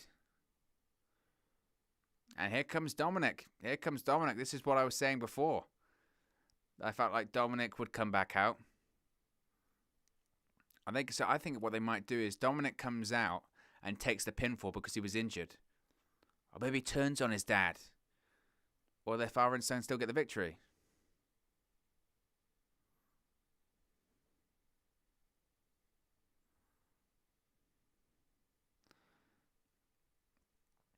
No, Ziggler. Oh, Hurricane Runner. Now Ziggler's. Is he going to go for a 619? Or is he going to go for a. Oh. Robert Roode blasts off the apron. Zigzag by Dolph Ziggler. Is this going to be it? Ray's going to kick out. 2. Oh, kick out. What a match. iFast Bradley says, I would believe it. He is crazy busy on set filming a few shows. Bloods on Sky is one. I mean, I haven't heard of that. I know that I don't doubt it. I mean, he's a comedian, isn't he? Like, to me, like anyone that does stand up, that is like doing stand up is like the most is like to me like the most ballsy thing. I mean, that takes proper guts. I could never do it. Not because I'm nervy, because I'm not funny. I've got all the sense of humour of, I don't know, a dead pigeon. Oh, and a gutbuster by Bobby Roode to Rey Mysterio.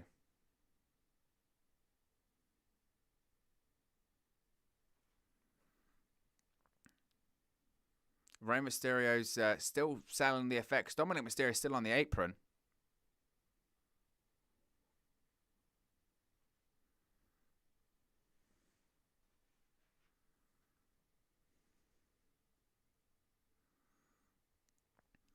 Now, Roode's still working over Mysterio here.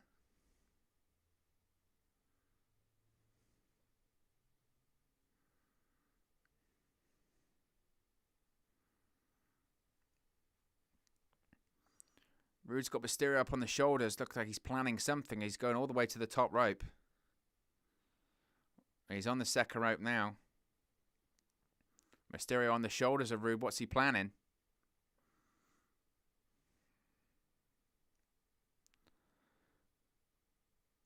Mysterio, I mean, what's he planning for? Is he going to go for a bulldog? Oh, Rey Mysterio hits a bulldog from the top rope onto Robert Roode. Now can he tag his son in?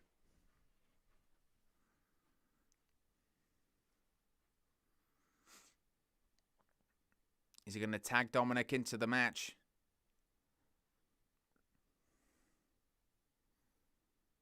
Rey Mysterio, he looks hesitant. He doesn't know whether to do it or not. I just tag him in, Ray. You've had the crap kicked out of you. Go on, tag him in. Kicks him off. And in comes Dominik Mysterio. Dominik Mysterio's been tagged in. He's coming in slowly. Robert Roode looks pretty happy by it.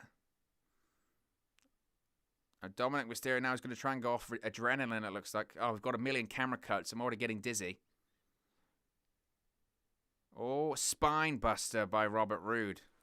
Double R spine buster. Shades of Arn Anderson. Shades of the Enforcer.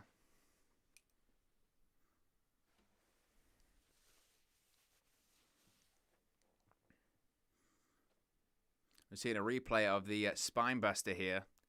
Bang. Double team by the Dirty Dawgs. Oh, spine buster into a net breaker. Ziggler goes for the cover and Dominik Mysterio kicks out. Looks like Ziggler's busted open here. Ziggler's preventing Dominik from tagging in his father.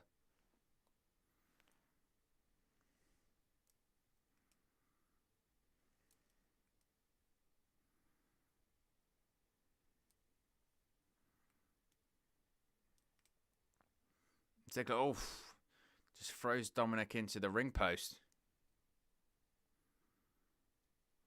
And now the Dirty Dawgs have sort of cut off the ring and they're saying, we're not going to allow Dominik to tag you back in, Ray. Ziggler's tuning up the band. He's channeling his inner Shawn Michaels. Oh, Dominik hits a super kick of his own.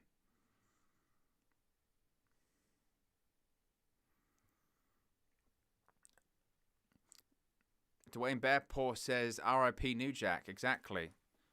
Do that.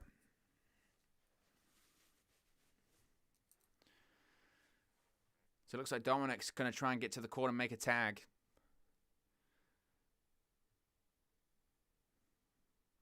Ziggler's trying to cut him off, though. Dominik tags in his father. Ziggler tags in Robert Roode. Seated senton. In comes Mysterio. I just love the way... Oh, tilt-a-whirl backbreaker by Robert Roode. Cuts him off at the pass. Oh, kicks out.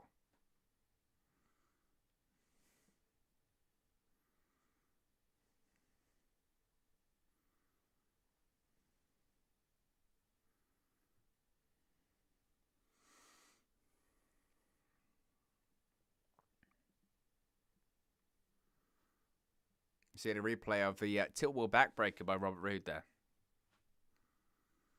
This has been a fun match as well. This is what I said about this event. I had no doubts it was going to be a fun event. The WWE pay-per-views usually like that at the moment. It's just the storytelling in between on the Raws and SmackDown that are bad.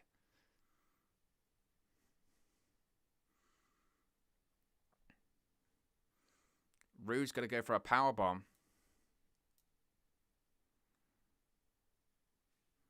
Oh, Hurricane Rana. Roode goes into the cornbuckle. Oh, 619. 619 by Mysterio on a unique part of the ring.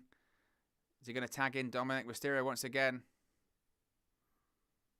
Rey Mysterio. Oh, it's a vision of a code red to the outside. Dominik's going to go to the top rope. Dominik. Frog splash. Shades of his dad, Eddie Guerrero. Frog splash. And they get the victory.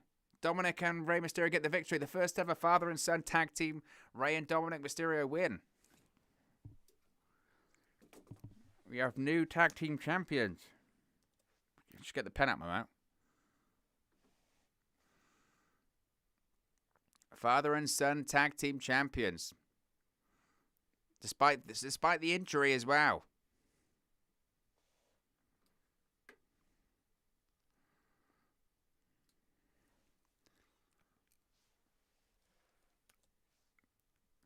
First time in WWE history, father and son are the tag team champions. My, oh my. It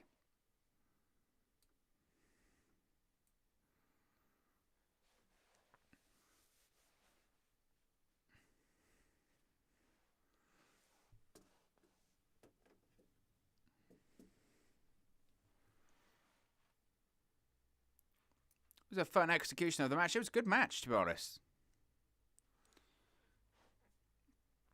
And then you can see the Dominik Mysterio frog splash. Although I will say I would maybe would work on the frog splash a little bit. It wasn't bad, to be fair. Maybe I'm being a bit critical. But it was smart booking. I mean, to be honest, it makes sense for what they were trying to do prior to the match. They were trying to put some doubt in there, weren't they? They were trying to put doubt in your minds because I think most people expected that Rey and Dominik would win this match. So what did they do? Put the element of doubt in there going into it. Or maybe Dominik's going to be injured. Maybe they're going to go for a different angle, all that kind of stuff. So, smart booking by WWE. And congratulations for the new SmackDown Tag Team Champions. Now give me the Mysterios versus the Usos.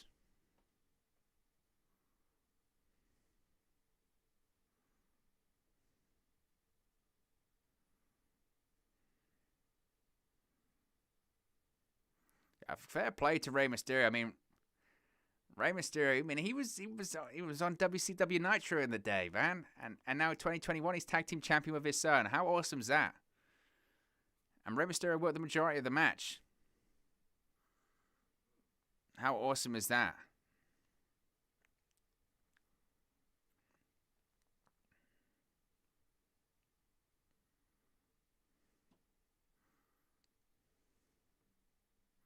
Andrew Pollard says, wow, what a great tag match. Rey and Dominik, father and son, tag title champions. How beautiful.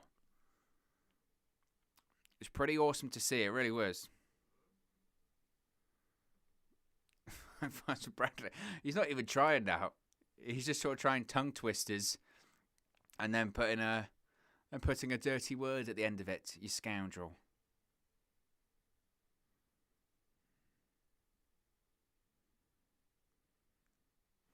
So we have new SmackDown Tag Team Champions, father and son. Congratulations to the Mysterios. I've got another DraftKings advert. God, I'm not eligible over here in the UK. Not that I would. I don't even know how these DraftKings things work. I'm not much of a gambler.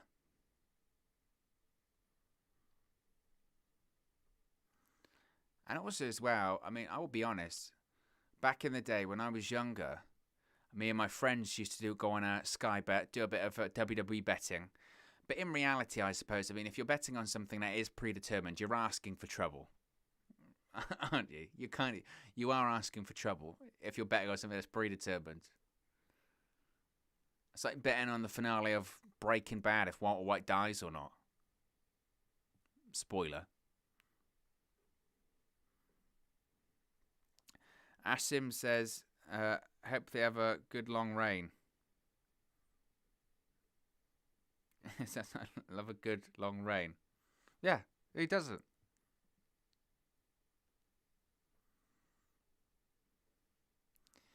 But getting another Army of the Dead advert looks like.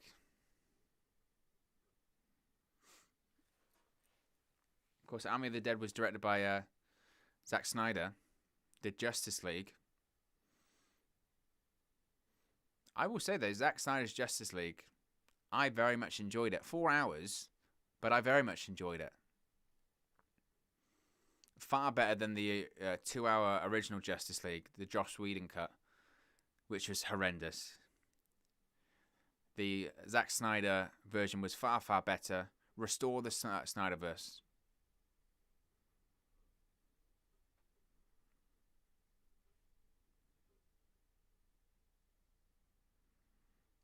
So that's John Morrison once again backstage.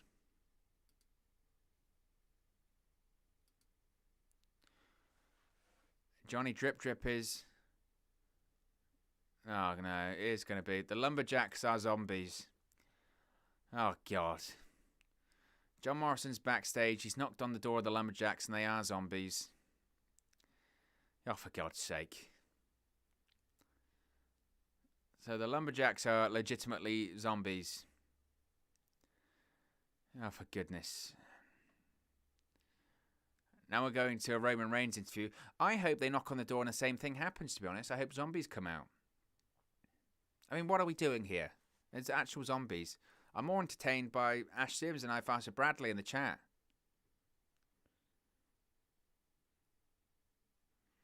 Jimmy Uso's walking into Roman Reigns' locker room backstage. They're really zooming in on Jimmy Uso's shirt, which I don't get why.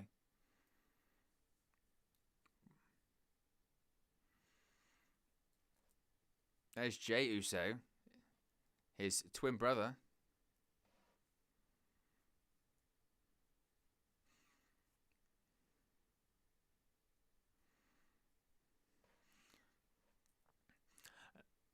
At least a good thing now is with Jimmy and Jay is obviously they're twins, but now they're very much, you can very easily tell them apart.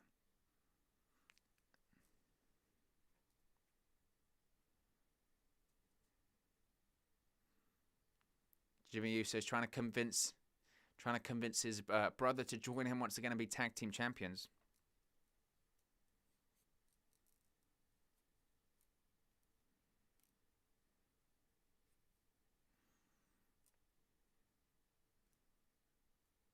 And there he is. There is Roman Reigns, the tribal chief, the Universal Champion.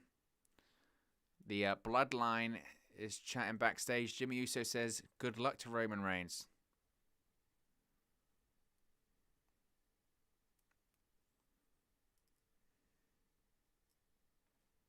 I still think Jimmy Uso gets involved and costs Cesaro the match.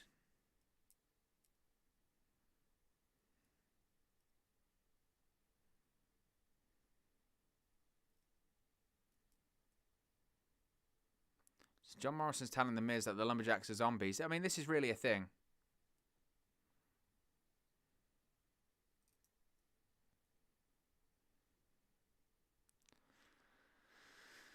I mean, I can't believe we're going to get to a situation where the Lumberjacks for Lumberjack Mac are zombies. I feel like a zombie watching that match.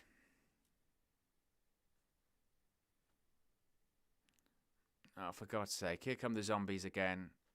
It's like a crap episode of The Walking Dead. One of the zombies is dressed up as Elvis. I mean, I don't... One's got leaves on his neck. What would be funny is if that one of the zombies were walking there and then one of them was just like Mick Foley or something. He wasn't a zombie, it was just Mick Foley.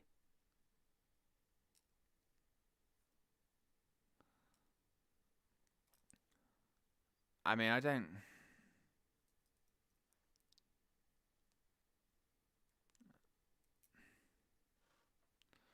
Yeah, Batista tweeted this earlier today. Wishing good luck to all the WWE superstars competing tonight at WrestleMania Backlash. Sorry I couldn't make it, but some of my friends will. So which he meant zombies, because Batista apparently now has zombies as friends. I mean, I don't know what is going on at this point.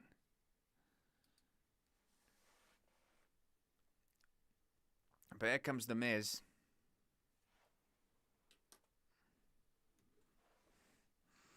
Remember that WWE said its Blood and Guts set the business back 30 years? By the way. That's a good tweet. I'm gonna tweet that.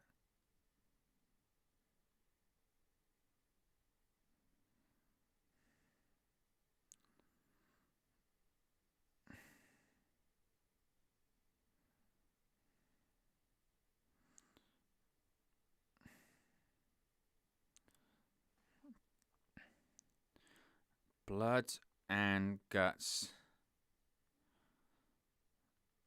set the business back 30 years. Yeah. ... Zombie lumberjacks are totally fine though.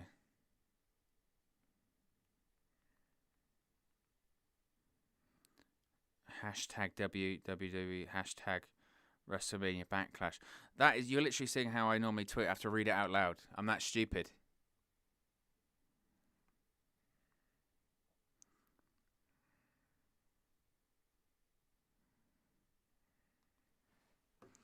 Here comes Damian Priest.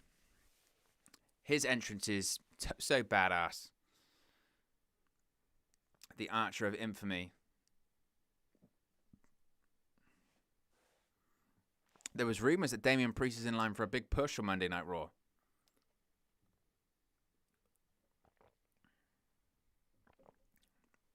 Because we've got top superstars like AJ Styles and Randy Orton involved in tag teams. So there was rumours that Damian Priest could possibly be involved in a big storyline going forward. So we might have Damian Priest versus maybe like someone like Bobby Lashley.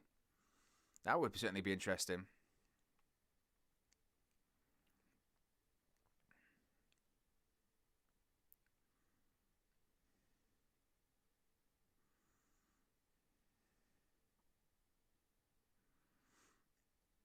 So where are these zombie lumberjacks going to come from then?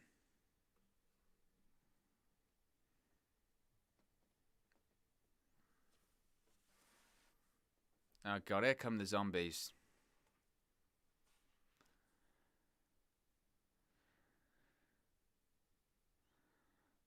And there are the zombies on the stage. I mean, I don't know what's... I really don't like this.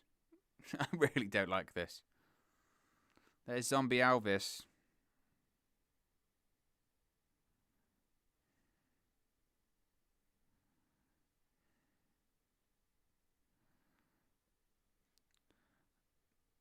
Zombies are flooding the ringside area now.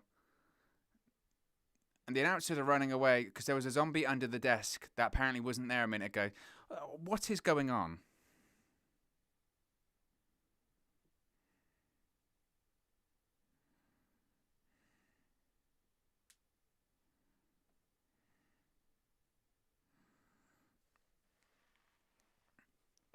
I don't want what's going on.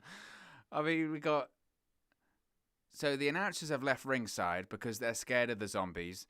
The zombies are... I mean, they're trying to imply that these are actually real zombies that could eat you, but apparently the zombies are smart enough and happy enough to respect the rules of professional wrestling because they're not going to enter the ring because these zombie lumberjacks at least understand... Oh, God. Adam Verk says that they're commentating from a safer place. What is going on? What is going on? Oh my God.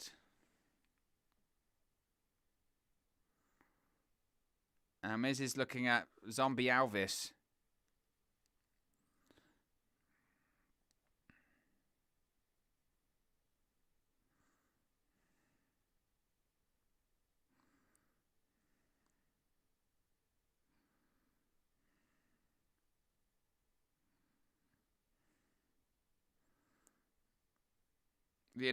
Honestly, I can't believe that the announcers are like, we had to stay away for our own safety. For what? They're not actually zombies.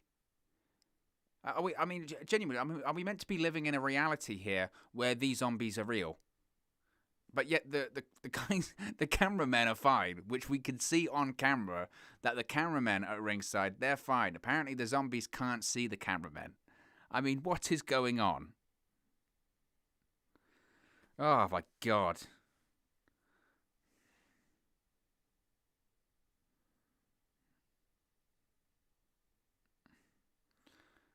I mean, I am kind of baffled. I am baffled by how shite this is. This is so bad. Oh my God. Oh, Miz is now on the outside. He's going to be eaten alive because apparently he's fighting an army of the undead.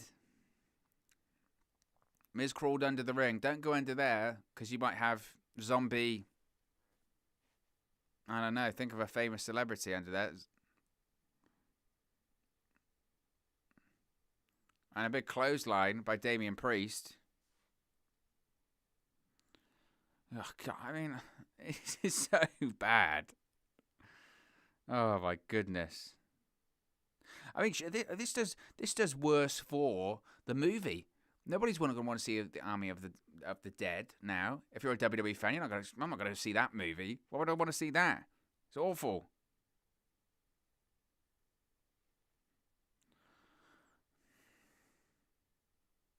The announcers ran away for their own safety, as if, the zombies were real and going to eat them.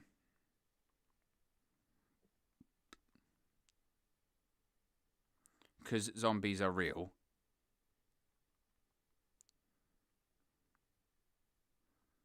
Yet the zombies respect the rules of being lumberjacks and not enter the ring. It's just ridiculous. Oh.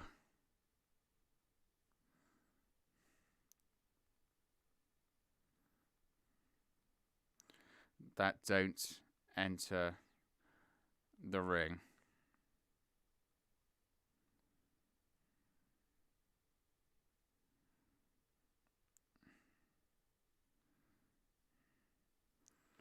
I mean, I honestly, what is going on? I mean, I didn't realize. I mean, I thought I was just drinking Pepsi Max here. Apparently, I'm drinking acid or LSD because I must be tripping watching this. I mean, seriously.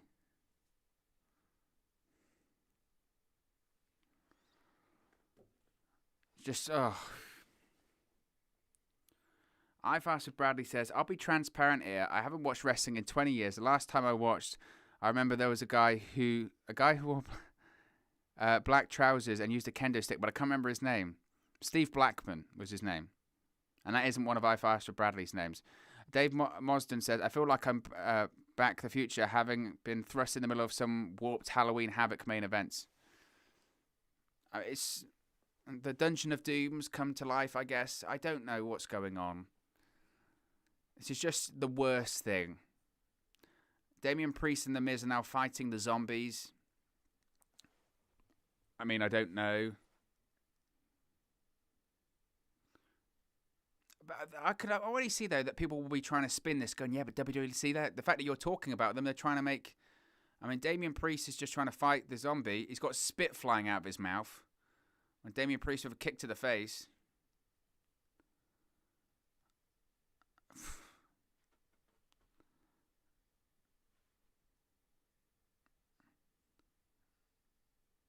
Priest and The Miz, and now they wanted to high five because they attacked the zombies. I mean, I don't... Broken Arrow by Damian Priest and The Miz. The Miz kicks out. God. The Miz favoring his knee.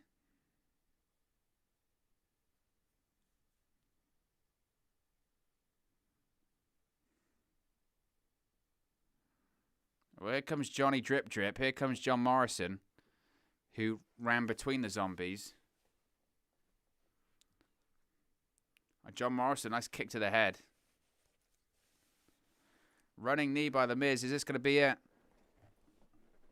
Oh, kicks out. Morrison's now in the ring. I mean, I don't... Morrison's trying to outrun the zombies. Oh, he does a flip onto the zombies at ringside. Why am I doing colour commentary saying runs onto zombies at ringside? They're not real. And a kick to one of the cosplayers. We'll go with that. Morrison's now on the barricade. I'm not sure what he's planning. Here come more zombies. Oh my God. Morrison just got taken away, I guess, to hell by the zombies. Morrison, Miz looks injured. Hit the lights. Miz has got a knee injury, it looks like. This is just a mess. An absolute mess. Not only is this match a steaming pile of cow dung, but also the Miz looks like he's injured. He's got a bad knee when Damian Priest did a dive to the outside. The Miz is going to be eaten by zombies now, it looks like.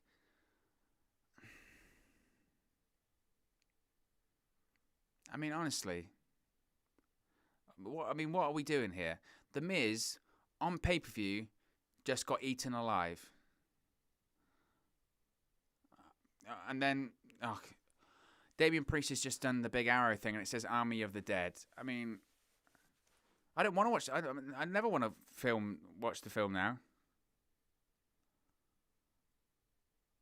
So, John Morrison got taken to hell. The Miz is being eaten. I mean, what are we doing? I mean, honestly, what are we doing? Oh, it looks like we're going to get a promo for Hell in the Cell. Hell in the Cell is going to be moved to... I think Hell in the Cell is going to be moved to June. That's interesting. Obviously, Hell in the Cell was usually an October pay-per-view. But it might be moved to June.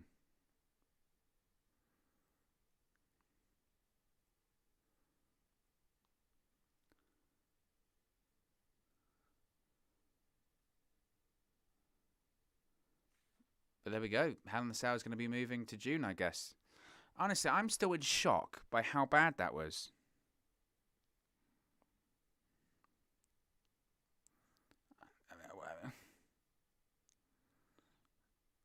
I think the most offensive thing with all of that is that they sold it like they were real.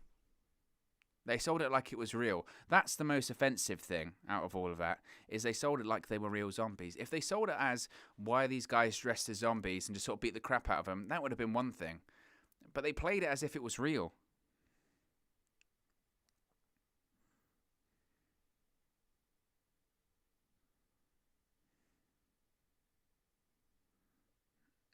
Oh, God.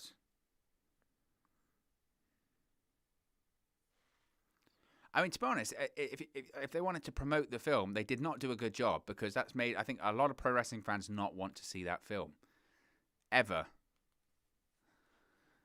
Oh, my goodness. How terrible that was. That was so shit. It was awful. Oh, my goodness.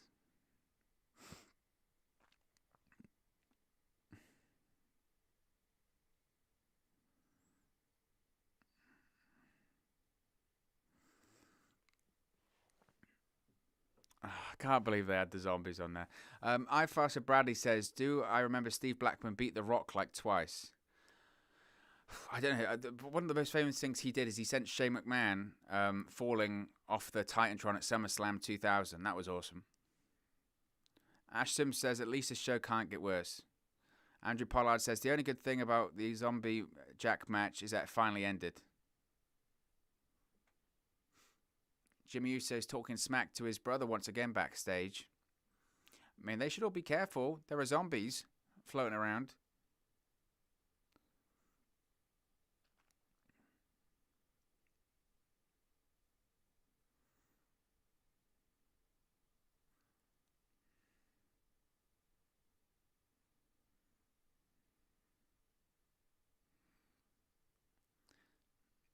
As the theme song for WrestleMania Backlash is Sam Ryder with Tiny Riot.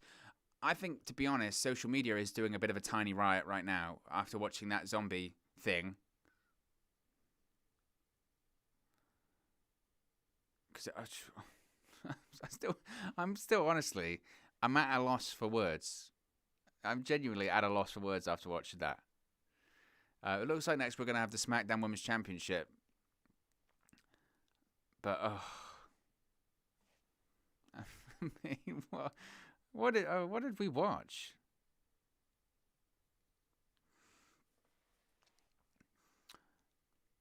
What's interesting, I suppose, with Hell in a Cell now moving to June is where does Money in the Bank go? I think a lot of people assumed that we were going to have Money in the Bank next. So we're going to have Hell in a Cell in June. We know Extreme Rules is in July. August is going to be, of course, SummerSlam. So where does Money in the Bank fall in? Do we even have Money in the Bank this year, or do they save it for next year's WrestleMania?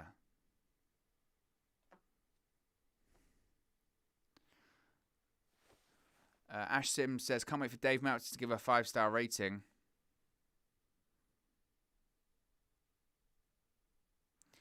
I Fast with Bradley says, right, I'm out of here. Enjoy the show, my guy. One day, you might get me to say it, one day. But I appreciate you, I Fast with Bradley.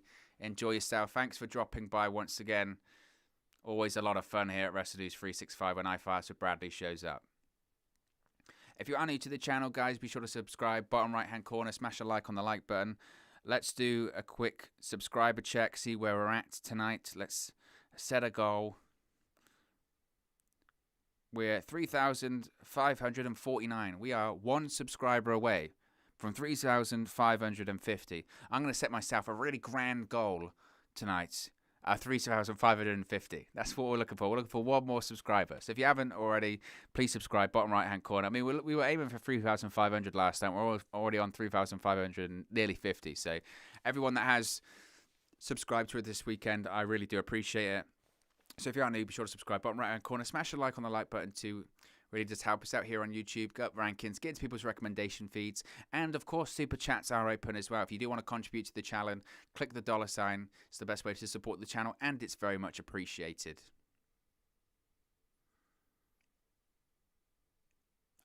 I know I don't want to be one of those people that's going to keep going back to it, but I can't get the zombie thing out of my head of how bad it was. I mean, honestly, I really can't. It was horrible.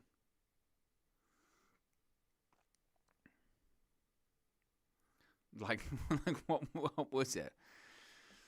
Ash Sim says, I really don't like Bayley's laugh. Well, it's funny, isn't it? Because Sasha Banks has the fake laugh that's really annoying, that I hate.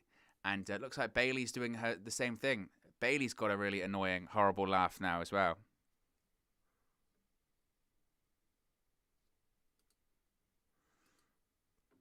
But next up is the SmackDown Women's Championship. Here comes Bayley.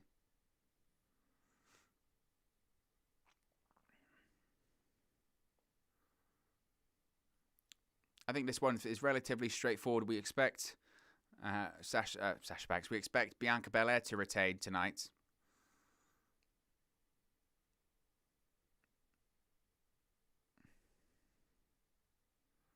Bayley's doing the big laugh there. And the pyro is going off.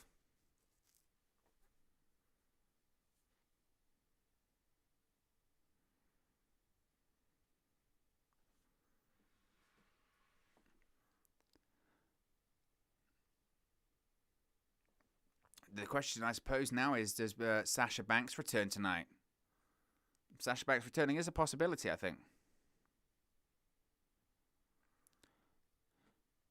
Lelouch v. Britannia says the zombie was embarrassing. It was embarrassing. It was bad. It was awful. Oh, we're getting another Army of the Dead plug. Oh, my goodness. I mean, we've just had literally a match filled with zombies, and before the SmackDown Women's Championship match, what do we see behind Pat McAfee and Michael Cole? It says it's presented by Army of the Dead. Bayley's got Belle Loser shaved into the back of her head.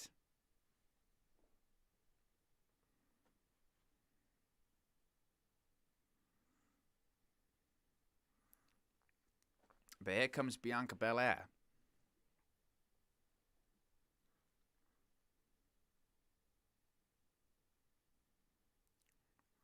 Of course, this is Sasha Banks. This is Bianca Belair's first SmackDown Women's Championship defense since winning the championship at WrestleMania.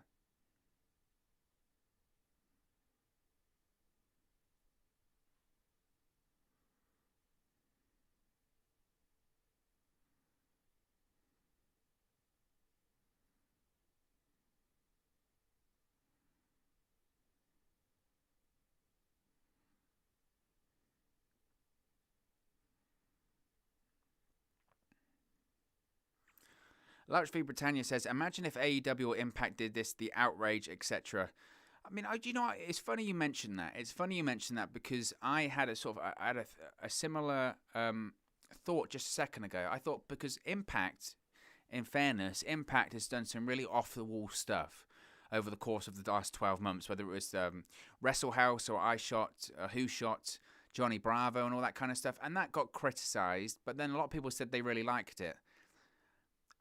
The thing that was really bad about that whole zombie thing is that, for instance, when they had the Who Shot Johnny Bravo thing for Impact Wrestling, right? When they did that, it was hokey and it was over the top, but they played it like it was hokey and over the top. And everyone realized that, you know, Johnny Bravo hadn't indeed been shot and all that kind of stuff. It was kind of played off like it's comedy. We know it's ridiculous, all that kind of stuff. That on WrestleMania Backlash tonight, the zombie thing, they played it like it was real. That's why it was awful. Not only is it ridiculous that the Lumberjacks are suddenly zombies and that it's tied into a film in which it's a film in that the zombies aren't real because it's a film. They're plugging a film. And yet they sold it like it was real. The announcers ran away like they were going to be eaten. There was a zombie underneath the desk like it had crawled up from hell itself. And Adnan Burke then goes, oh, we're broadcasting from a safe location. What? And John Morrison gets eaten or dragged to hell by these zombies at ringside. The Miz got eaten at the end of the match, and they sold it like it was real, like it was actually real. Even though the zombies that they were so afraid of and were totally out of control respected the rules of being a lumberjack, so they didn't get in the ring. They openly shot that there were cameramen at ringside that also weren't being eaten by the zombies. So the zombies only want to eat the wrestlers, not the cameramen. Oh, and the announcers as well. And yet they had, because that match was sponsored by Army of the Dead, the zombies no longer exist in this match. Because even though they're flesh-eating, human-eating zombies, they respect promotional aspects of the film. They still have to get paid, so they're only going to show up and eat people when it's promoting their film. What a load of nonsense. What a load of absolute nonsense. It was awful. It was terrible. I hope we never see anything like that again. We will. And WWE has the nerve, the audacity to say to journalists and people inside pro wrestling that AEW set the business back 30 years by doing blood and guts and being too violent and bleeding on television.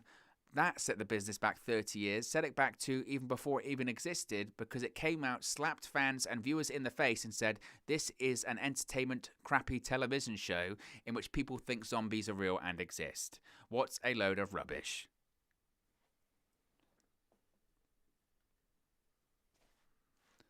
I mean, ridiculous. The only irony being is that I'm sure one of the zombies at ringside was a better commentator than Adnan Burke.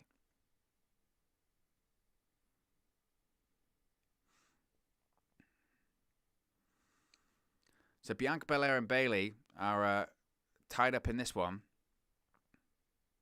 Bianca Belair threatened to hit Bayley with the braid there. When do you think they get to a point where they do like a hair versus hair kind of deal, where they threaten to cut off Bianca Belair's braid? That won't last forever. Vince McMahon want to get that cut off eventually, especially when it's being used as a weapon.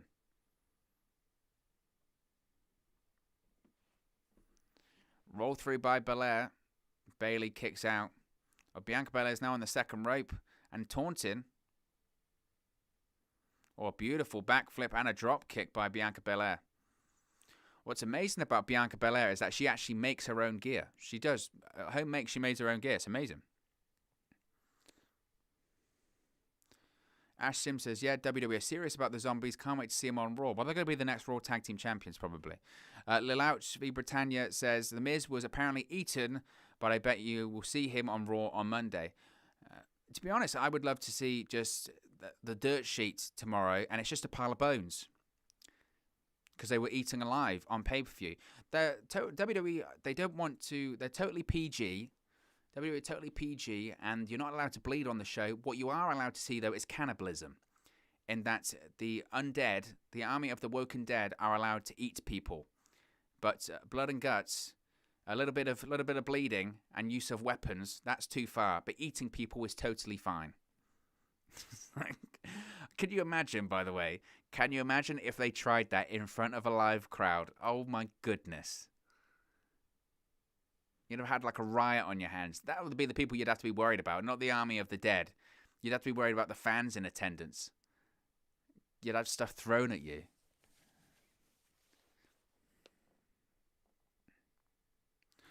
Kato White says, I have a huge TNA question. Do you think TNA, when fans come back, they will have crowds like 2013, 2015? Who is your favorite wrestler that was never used right in WWE? I don't know if Impact will ever get back to a point where they've got sort of big crowds unless they do tours over in Europe or the UK. Impact, very popular in the UK. They would sell out the SS Hydro in Glasgow in Scotland. They're super popular over here because they had a great TV deal. They were on Freeview. They were on Challenge TV, which is available to millions and millions of people. So they were always very popular over here in the UK. So to answer your question, no. Favorite wrestler that WWE never used properly?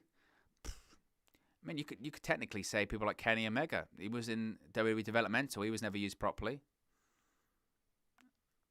So always a big fan of Brody Lee.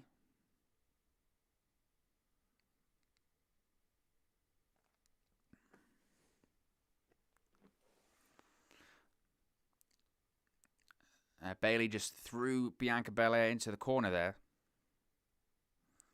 Remember, we are one subscriber away from 3,550. So if you haven't already, please do subscribe, bottom right-hand corner.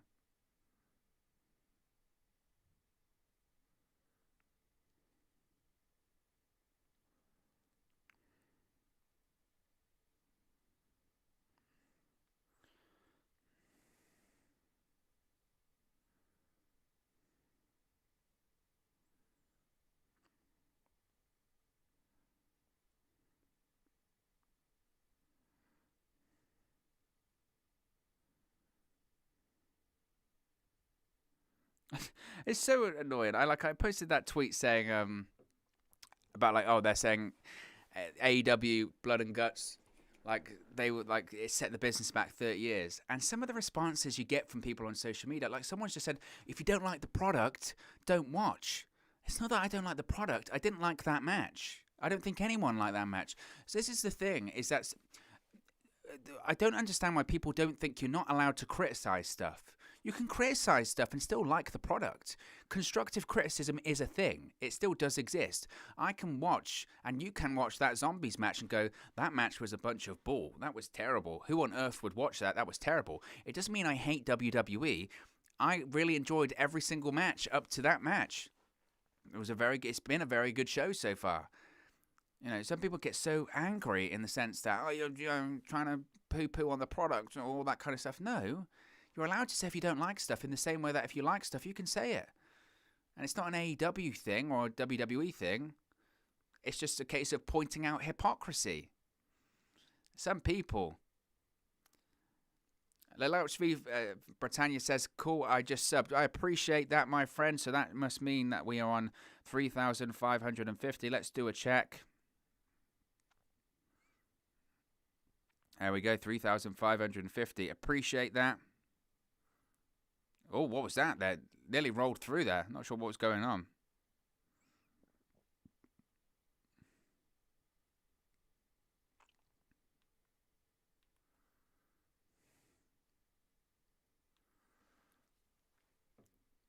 Oh, Bayley just front suplexed Bianca Belair onto the steel steps.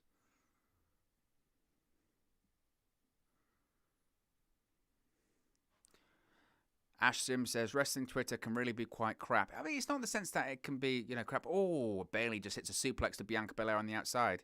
It's just a case of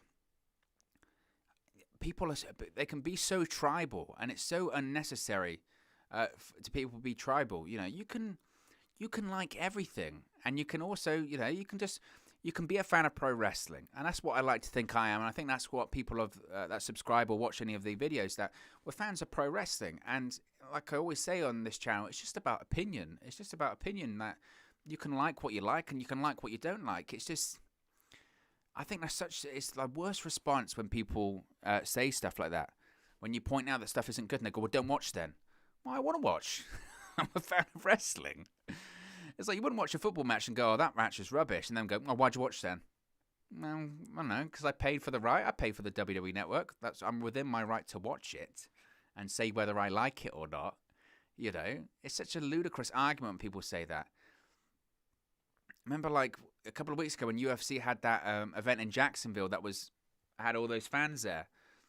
And initially I went, oh, it's a bit early, and I'm a bit worried about the COVID spread there. And some of the responses I was saying I got was, well, don't go then. I wasn't going to go. I live in the UK. I'm not going to go. It's such a stupid response to people like that. I hate that response. It's because it's stupid. If you don't like it, don't watch. All right. Oh, Belair just threw Bayley outside the ring, and she's crashed into the cameraman. Nearly knocked the lens off.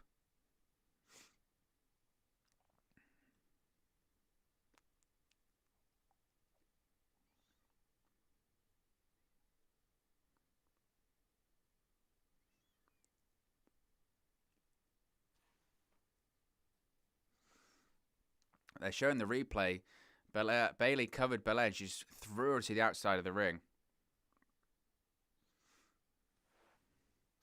Like, in the same vein, let's be honest, in the same vein, if people genuinely liked that match, if they liked the zombie match, then you would go, fair play. I mean, that's not my pro wrestling, but that's cool.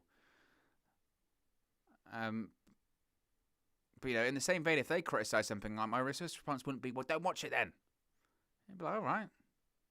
Bayley's laughing at Bianca Belair. She just slaps her in the face.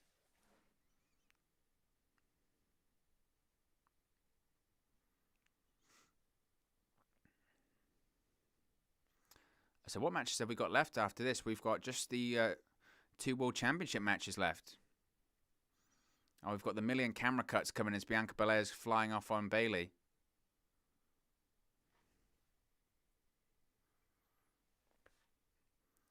And Belair just beels Bayley to the around the ring.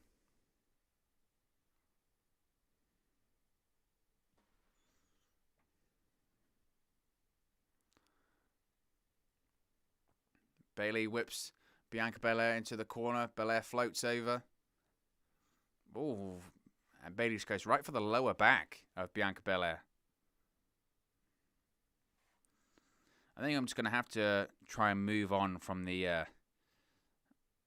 I'm just going to have to try and move on from the zombie thing.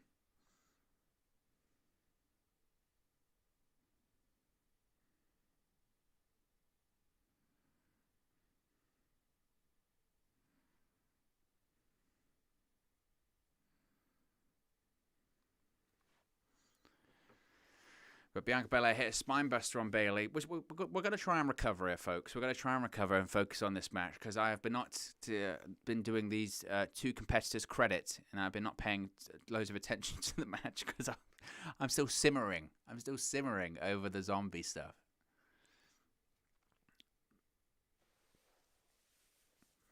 Belair went for the KOD. Didn't work, though. Bayley hits a clothesline. Really should have got snacks. Really should have got snacks. I'm really disappointed that I didn't. Although I don't know how entertaining a stream is of people watching me eat. Bayley hits an elbow drop. Oh, Belair kicks out. Ash Sim says, worst match of 2021, would you say? It's a good question, Ash. It's a good question, Ash. The thing is, I'm never sure. I'm really bad at, like... lists of 2021 or stuff like that. I'm really bad at that because I can never remember stuff. My memory's terrible. I'm trying to think if there were matches that were worse than that. It's up there, isn't it? It has to be up there as one of the worst matches of the year, surely. Oh, Bayley just threw Belair into the ring post. I mean, you can let me know in the live chat. I mean, what did you think? Do you think that was the worst match of 2021 so far? It's up there. It's in the conversation. It has to be in the conversation. Yeet WWE Awesome says, hi, how you doing? Darth Thor says, Belair has had a lot of botches in this match. It's been a bit clunky, hasn't it? Yeah. Oh, Bayley dives to the outside and just crashes. That was nasty. Ash says, I would pay to watch you eat.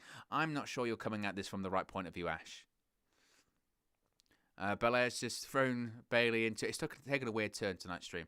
Belair's just thrown Bayley into the ring apron. Goes for a cover. Ooh, kicks out at 2.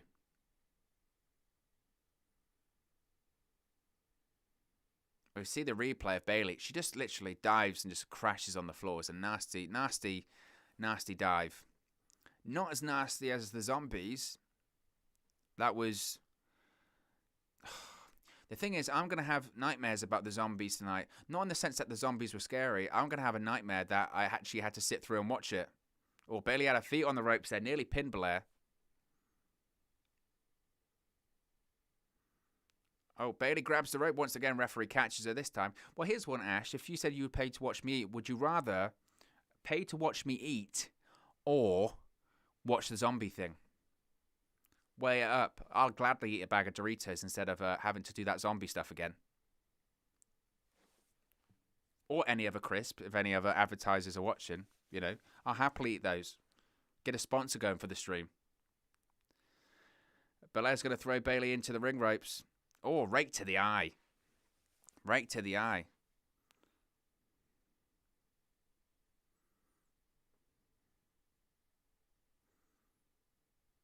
And to be fair, Belair's selling the eye rake pretty badly here. Ash Sim says it's all because of Dave Bautista. Well, exactly. Bautista turns heel once again. If Bautista falls over at WrestleMania 35, what does he do? Brings zombies to WWE in one of the worst segments ever. Just terrible. Now Bayley's she's using Bianca Belair's hair. Grab the hair. I was going to go for a ripcord. Bayley to belly. This could be it. This could be a new champion. 2. Ooh, Belair kicks out at 2.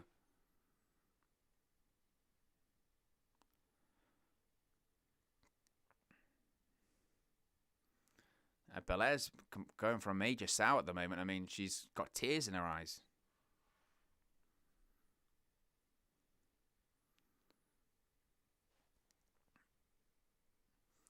Bayley's just talking smack and talking trash to Bianca Belair. And she's using the braid once again. It's going to roll through. Oh, Bianca Belair's rolling through, using the hair. Oh, she gets the victory. Oh, it was a botch. That was not a good finish. Yeah, that finish was ugly. Really ugly. Oh, dear. Yeah. That finish sucked.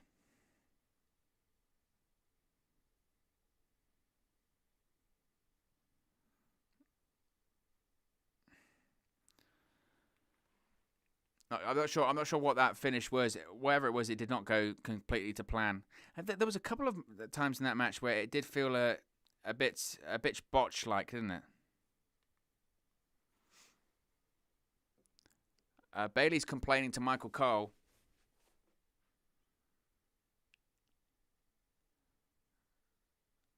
Bayley just grabbed Michael Cole's notes and said that Bianca's a cheater. So I would assume we're probably going to get a rematch at this point. Bayley doesn't look happy. It was a good match. The ending was just a bit yikes.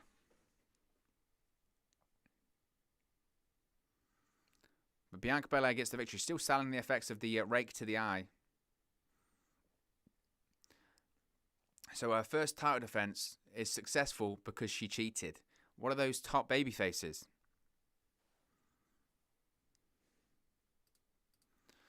So next up, we're going to have one of the World Championship matches. Oh, I just heard Samoa Joe. On a... I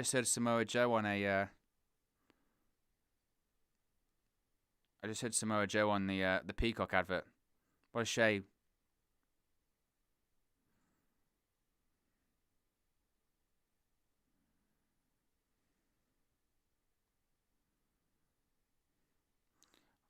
Oh, this looked badass. This is the advert for the Rob Van Dam documentary, the WWE Icon.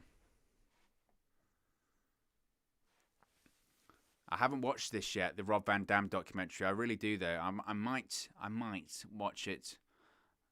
I might watch it afterwards, after I do the reaction stream.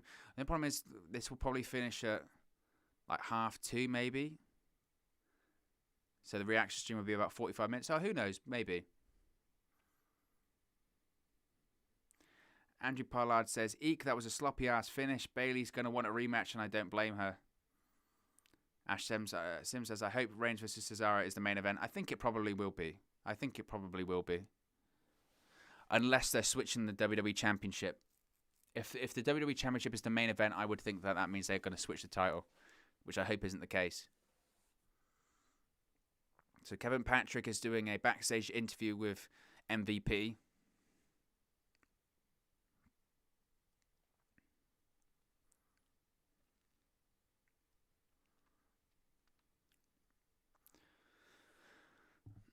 MVP still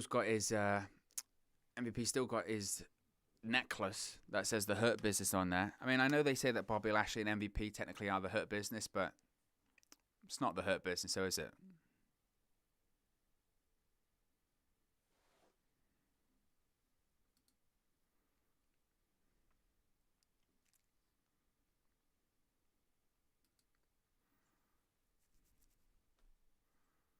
That's my pen.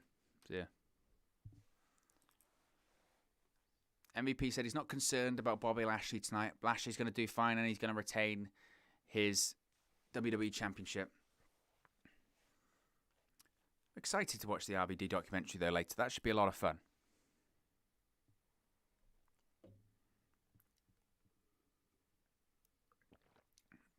Well, there's Drew McIntyre.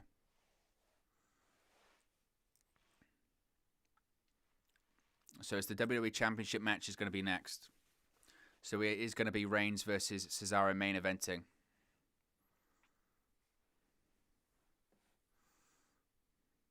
Which is probably right. I'm glad to see Cesaro get in the main event. He deserves it. I see some people, you can kind of... This is the worst thing whenever you're watching on the network, isn't it? Is that your network can be at like different speeds to other people. And I've just seen someone that's in one of the groups that I'm in saying that they're surprised that this isn't main eventing the show. But WWE Championship unfortunately doesn't main event the show.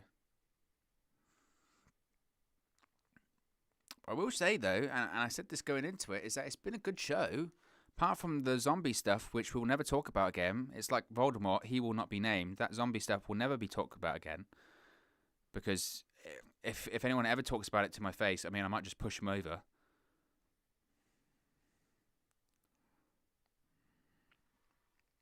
Because it was just that bad. I mean, it really was that bad.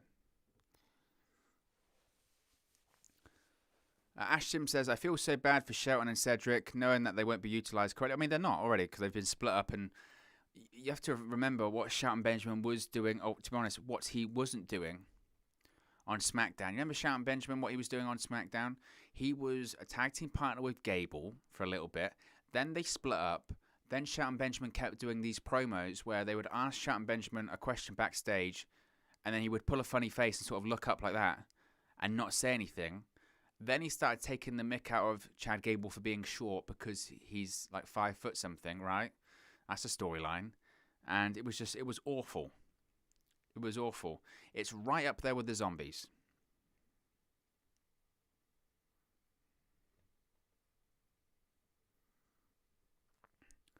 I tell you what though, what I really do appreciate is that, so this show started at 12 p.m. over here, so 7 p.m. Eastern in the United States, and we haven't even been on the air for 2 hours in terms of this event. and we're already on our sort of co-main events.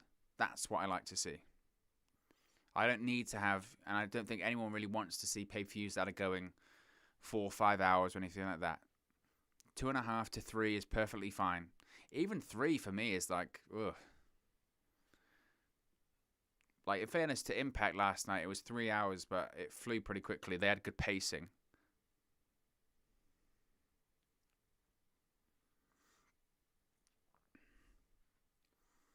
Of course, they're recapping the entire storyline on Monday Night Raw, in case you haven't seen it, because, let's face it, who has been watching Raw over the course of the last few weeks?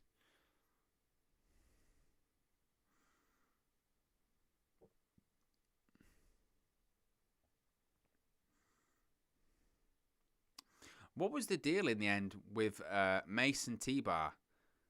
Were they going to be like part of a faction with Braun Strowman? Did they ever really address that or no? I don't think they did.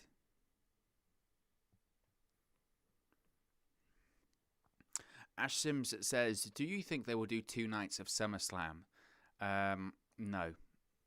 I don't think they will.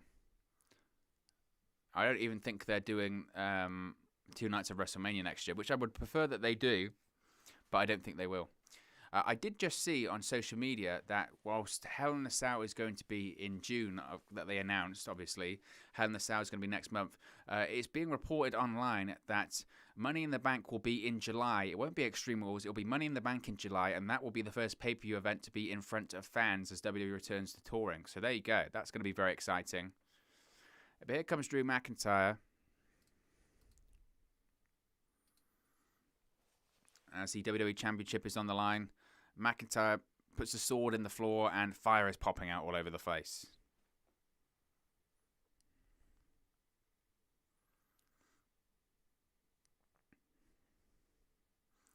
What are our predictions for this one? For me, Bobby Lashley retains. I think that's the likely outcome here.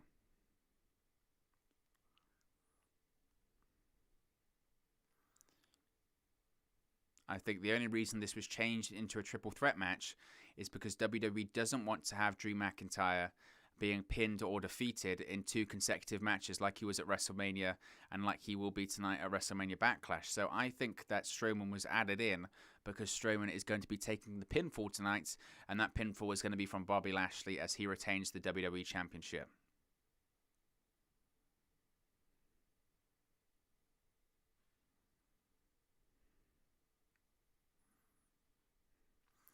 And also, I think Drew McIntyre is going to be feuding with Jinder Mahal on Monday Night Raw going forward too.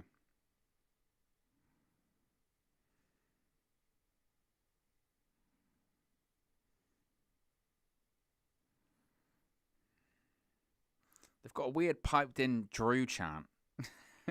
Ooh, ooh, ooh.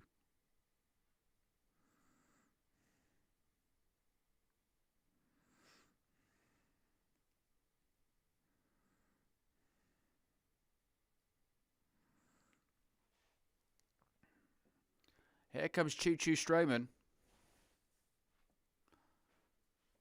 The Strowman Express, which for me is just one of the worst names. Choo Choo Strowman. At least he's not like before when he had those choo choo noises when he was running around the ring. B Studio says, has Roman or Cesaro went or was that later? No, that's going to be the main event. That is going to be after this match. The WWE Championship is the first World Championship match to take place. We only have another match after this, which is the Universal Championship match. Mix Thompson, did you see Bayley kick out? I mean, the finish was certainly botched. There's no doubt about that.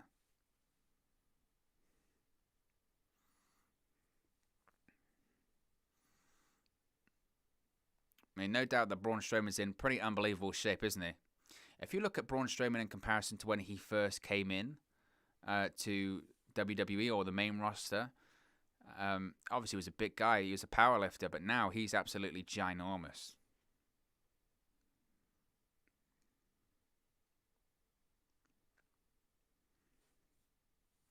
And here comes just one of the best entrances.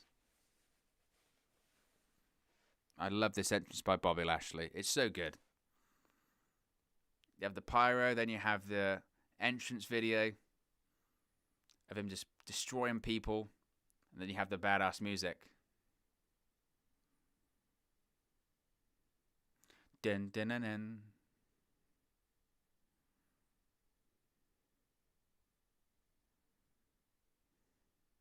It is such a good entrance. It really is.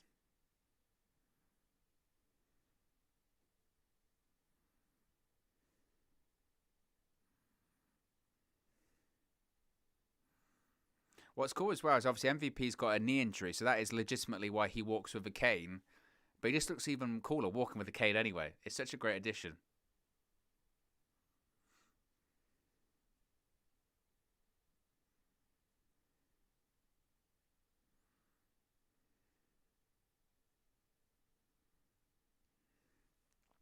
I tell you what, you got 3 big guys in this match as well. Lashley, Strowman, and McIntyre.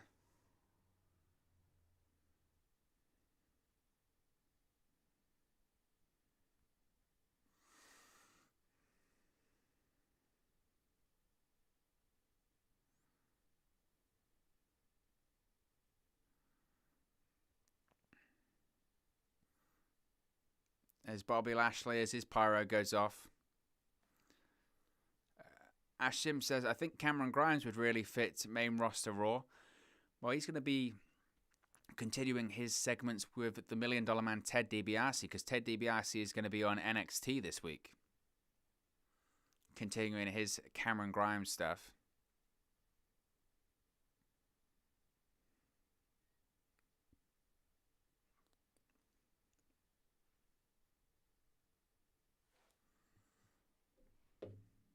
Trending number 1 in the United States is WrestleMania Backlash.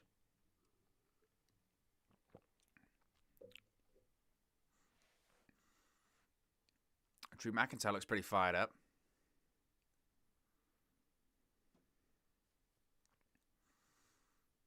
So who do we think's winning this one? I think it's going to be, as I mentioned, I think Bobby Lashley's going to retain here. And I think Strowman's eating a pinfall. Like I said, you've got 3 pretty big, imposing and menacing people on this one.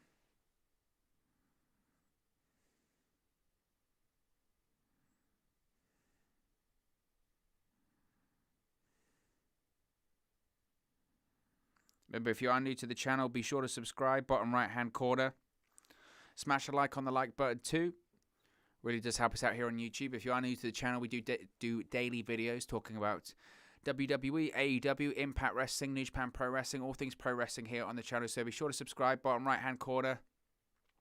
Click that notification bell. You'll be notified when we go live for just live streams like this watch along, for reaction streams as well. We're going to be doing more reaction streams, I think, going forward. And also for our daily videos that we upload too.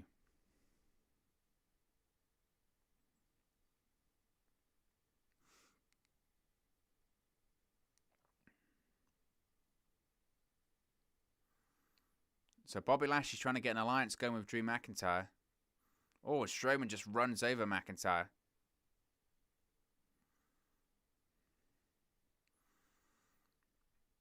The thing is, you know, Vince McMahon is loving this, seeing the ring just with these giant people in it.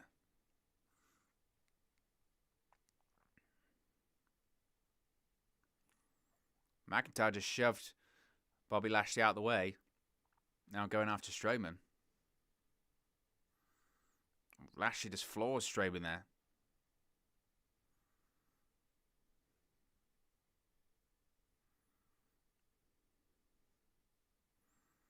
Lashley and McIntyre just going right after Strowman here.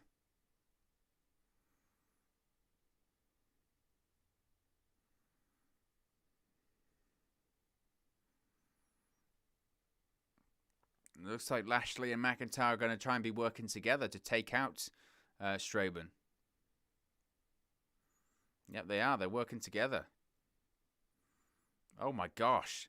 They're going to do a delayed double vertical suplex on Strowman. Wow, the power. Unbelievable.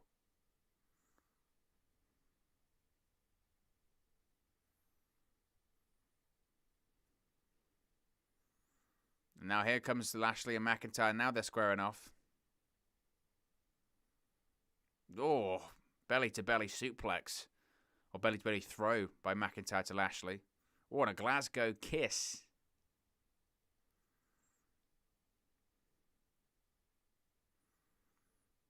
Lashley just smashes McIntyre's face into the ring apron. Oh, McIntyre thrown into the barricade there as well.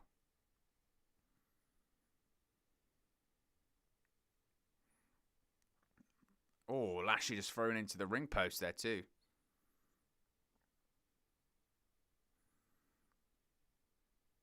Oh my goodness. Strowman nearly just landed on his head.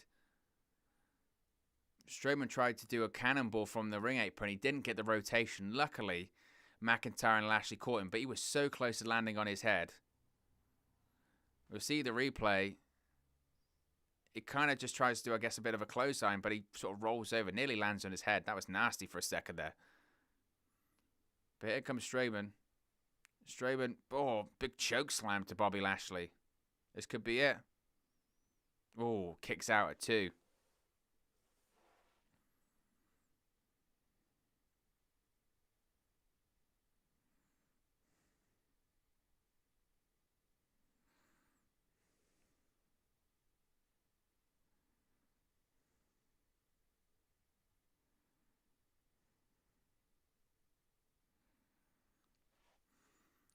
Well, Lashley's going to go for the hurt lock on Braun Strowman. Is he going to be able to lock it in on Braun Strowman? That's the big question, isn't it? Is it even possible? Oh, Drew McIntyre flies in.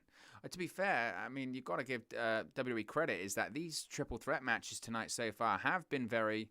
have been quite, the pacing on them has been quite interesting, hasn't it?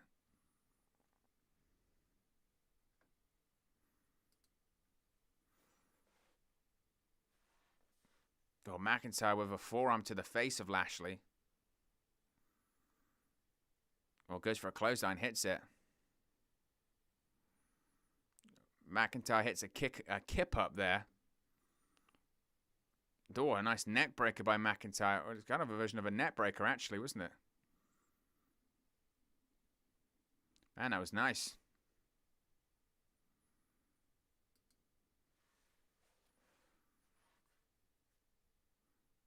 Lashley just teeing off on McIntyre now. Gonna go for a belly to belly. Lashley just belly to belly McIntyre, and he flew across the ring. That was unbelievable. And Braun Strowman, oh, one-arm choke slam by Bobby Lashley on Braun Strowman. That was incredible. Oof.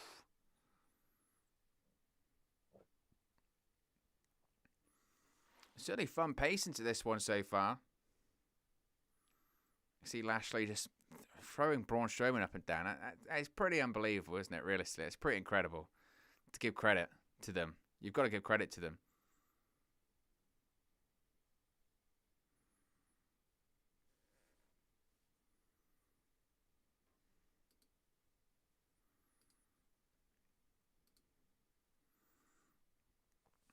As Lashley just throws Drew McIntyre into the barricade there.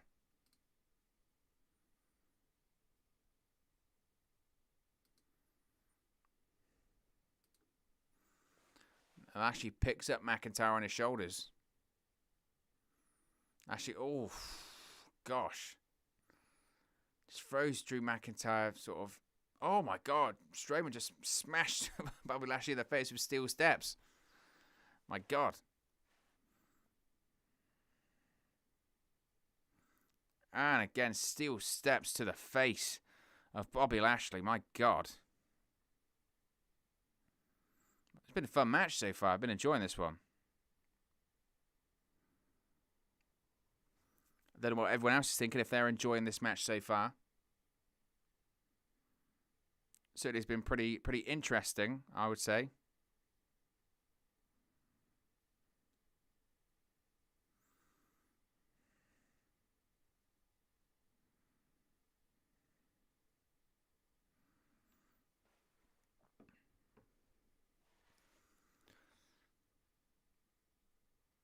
Oh, Drew McIntyre with a right hand to Lashley there. Donald Music Reacts says, love your YouTube channel. I appreciate that, Donald. Ash Sims says choo choo. Choo choo choo. Braun Strowman's going to lose. Doesn't really roll off the tongue, that one, does it? Thought it would roll off the tongue a bit better, doesn't? Shame.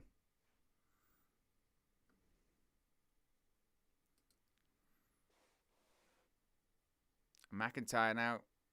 Oh. Suplex there by Bobby Lashley.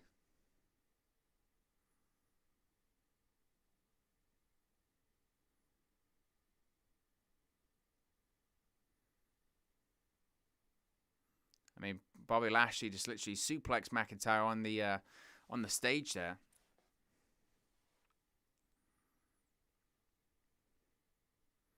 And McIntyre's now falling into the Thunderdome setup, it looks like. Oof.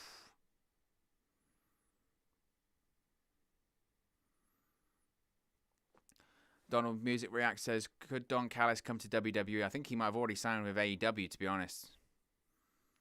What's Bobby Lashley got planned here? Oh, a Glasgow kiss. Oh, he's slamming Lashley into the set. I mean, could they go through it? They might go through the LED boards. It's happened before with Lashley and Strowman.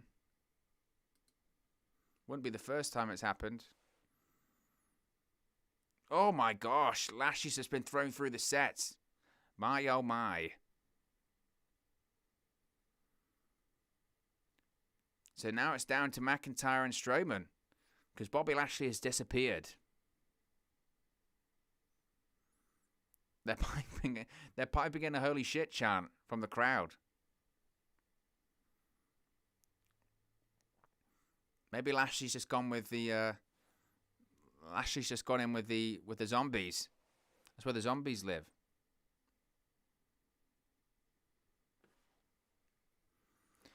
Tavon McKenzie says, hey, how you doing, my friend?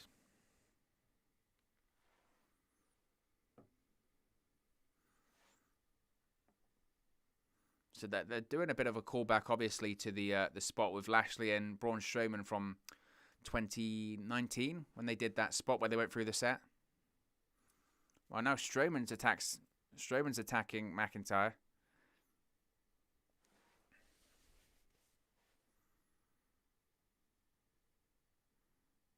Oof. Here comes Strowman. Oh, the shoulder tackle to McIntyre into the ring apron. A fun match so far. I mean, again, the triple threat match on the Raw Women's Championship was great earlier on, and it's kind of the same here.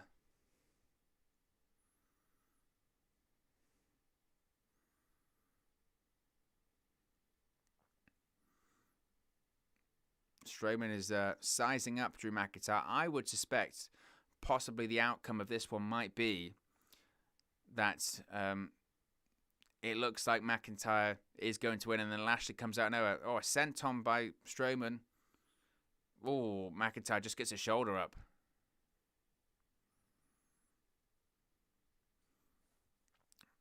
Donald Music Reacts says, I hope Bobby Lashley is okay. I think he probably will be. I think he probably will be fine.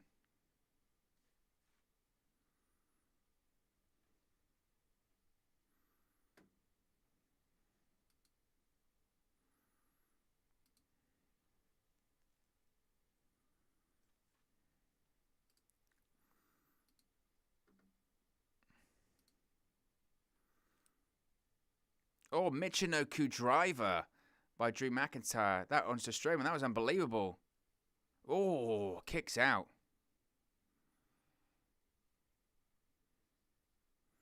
That was incredible. Michinoku driver. Man, how impressive is that? I mean, that's pretty, in fairness, pretty impressive.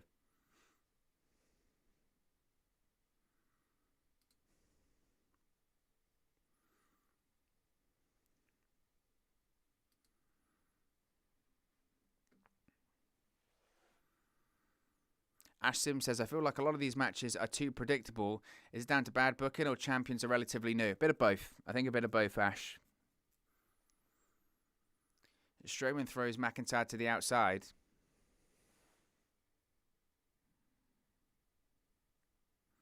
Oh, he's going to get the choo-choo from the Strowman Express. Strowman, oh, belly to belly. Oh, gosh. Strowman was very close to landing on his head again. I mean, he wasn't far off from landing on his head there. That looked nasty.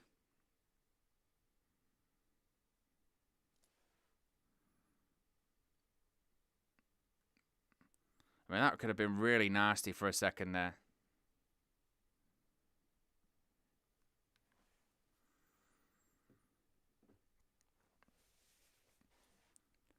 Well, Strowman's back to his feet. McIntyre, oh, he jumps, he gets caught. Powerbomb. Oh, my God. Braun Strowman's just powerbombed McIntyre through the table. McIntyre went for a Claymore. Strowman caught him and just powerbombed him through the table. My, oh, my, that was impressive. Look at this. Catches him. The strength alone. Oh, my God. Nasty landing as well. What a great match. I think Cesaro and Roman Reigns are looking at this going, how on earth do we follow this? Look at that. Oof. It's a rough landing as well for McIntyre. It really is a rough landing.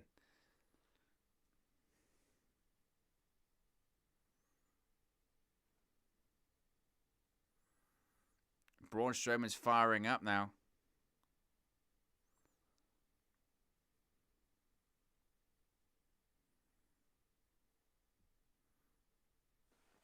Braun Strowman's firing up. Looks like he's had enough of this.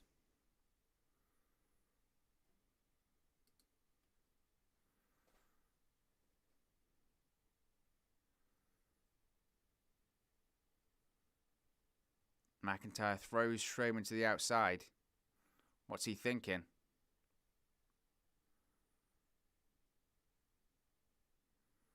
Strowman says that's it. He's had enough. Oh. It's the ropes. Oh, Claymore. Claymore by Drew McIntyre. In comes Bobby Lashley. Like I said, Lashley's back. And Lashley, spear on Strowman. Said this was going to happen. Is this going to be it? 1, 2, 3. Lashley retains. Nailed it. Called it.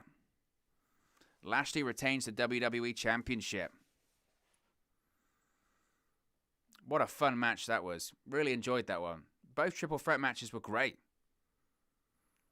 So the finish that we expected. McIntyre has the match won. Hits the Claymore. Lashley hits the spear. Lashley retains. Right outcome. Right finish. Enjoyed that match. Drew McIntyre looks despondent and has a look of despair on his face because maybe that's his last opportunity for the WWE Championship for a while.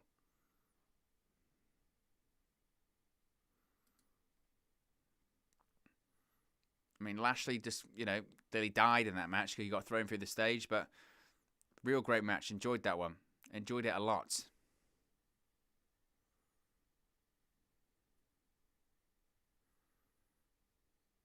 You see that? Oh my gosh.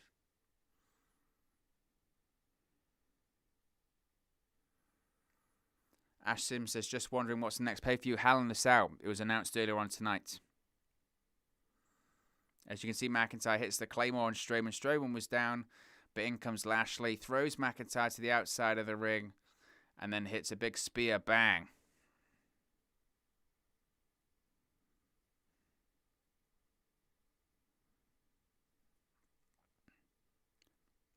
That was a very fun match. I really enjoyed that. I think it was better than it probably had any right to be, or most people thought it would be. Very enjoyable. So that does raise the question, who's going to be the next challenger, I suppose? Who's going to be the next challenger for Bobby Lashley's WWE Championship, right? It does raise the question. Who's going to be the next challenger for the championship, right?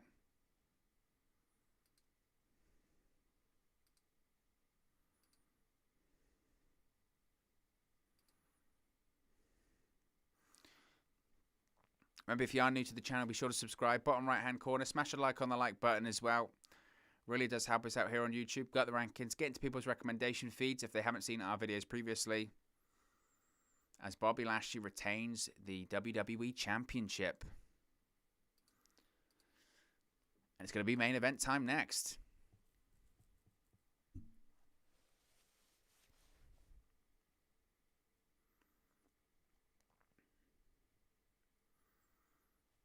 What did everyone think of that? That was enjoyable. Very much enjoyable. Donald Music React says Damian Priest. I think that's a good shout. I think Damian Priest absolutely could be the next challenger.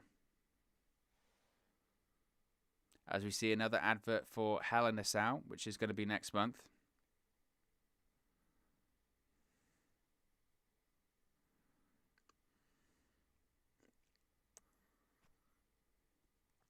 So WrestleMania is going to be in June, and then we're going to have Money in the Bank in July.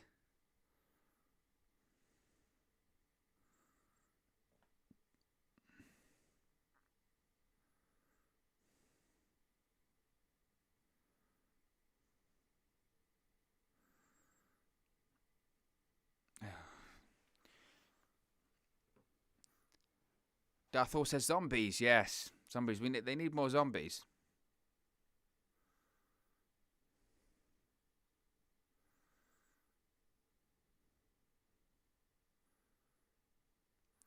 But it's going to be, as I mentioned, the main event is going to be coming up next.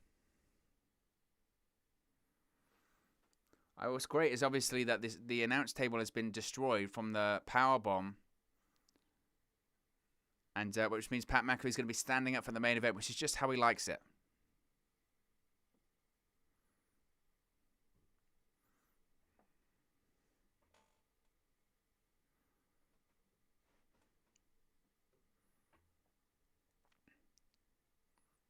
But it's going to be main event time. It's Roman Reigns versus Cesaro.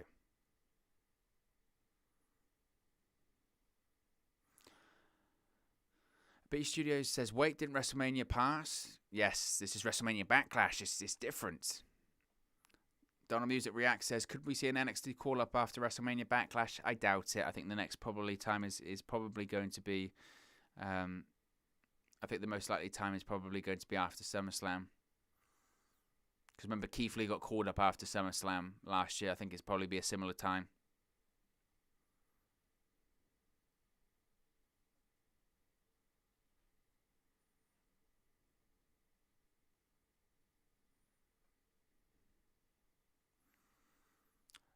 I suppose the interesting thing about this match with Cesaro and Roman Reigns is that this match is kind of all about Jimmy Uso and Jey Uso. So it'll be interesting to see how. B Studio said WrestleMania in June. Sorry, Hell in a Cell in June. It's nearly 20 past 2 a.m. over here in the UK. So I apologise. Douglas Scott says Damian Priest, I can see him with the WWE Championship. That's absolutely a possibility.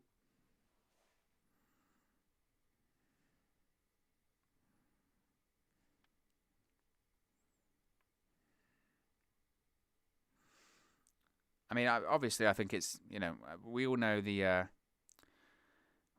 outcome, don't we? Here, we know who's going to retain the WWE Universal Championship. We know what's going to happen.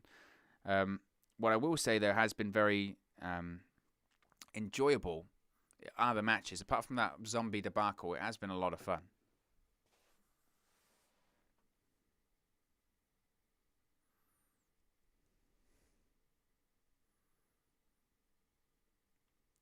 So what's interesting and said fascinating is that this promo package, this video package we're seeing, which is hyping up the Cesaro and Reigns match, is all about Jimmy and Jey Uso. We've seen Jimmy and Jey Uso just all about this, time and time again.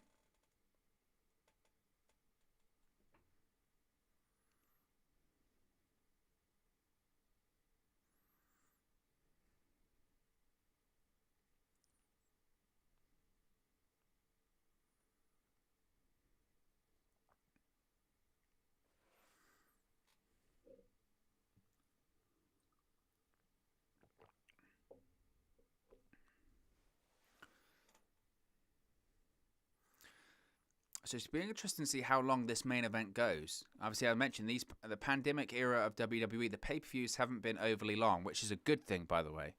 It really is a good thing. So we're about, 2 hours, 20 minutes into this. So this main event will probably go, I don't know, like half an hour, 25 minutes or so. So I reckon this will probably be done by about 1:45, 10:02. And then we will be doing a post-show reaction stream as well, so be sure to check that out. A stream will go up shortly.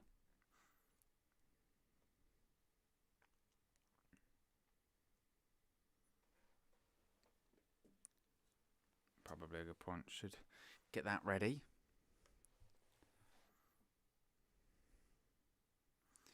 But it's very obvious, isn't it, that Jimmy Uso is going to get involved in the finish of this one somehow. And when I say get involved, it's going to be to help Roman Reigns win. That's going to be the outcome, isn't it? That's inevitable. Douglas Scott says, I hope Cesaro wins the main event. Well, I said this in the preview video. If that happens, it would be huge. It really would be one of the biggest upset victories. It would.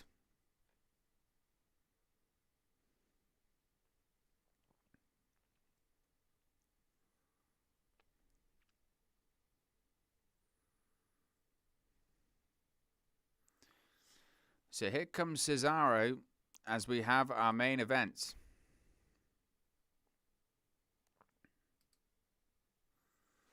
Cesaro, of course, been in WWE for 10 years, and this is his first World Championship match. It's his first ever pay-per-view main event as well. Singles main event, we should state. What a big moment.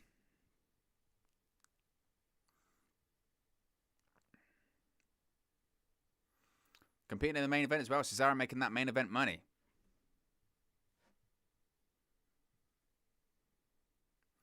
Darthor says it's a nice short pay-per-view, but you cannot have a show longer than the pay-per-view. 2 hour Raw with like 2.5. Yeah, it's true. It's true.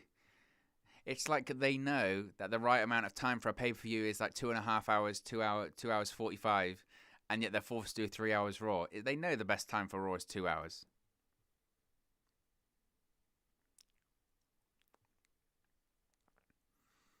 Cesaro's got a mouth guard in that's looks like he's got fangs. He's embracing his inner Gangrel.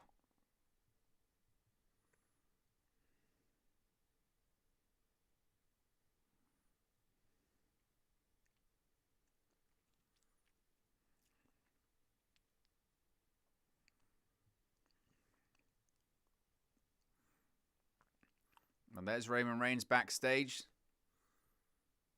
There's Jey Uso's asking Reigns if he's ready.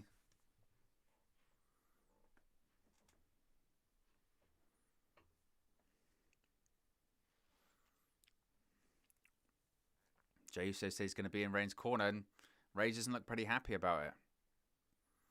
Reigns says Jey sounds like his brother.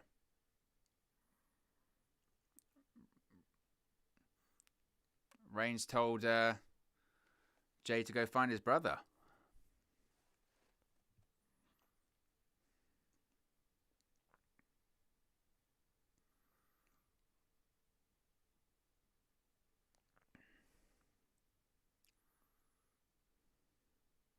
This new Reigns music is so good. This Reigns music it's so badass.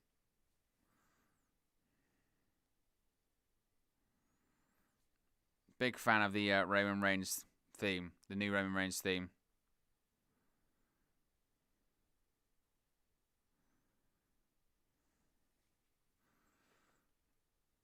It is badass. And Roman Reigns is just, he's just incredible shape, isn't he? He's jacked beyond belief.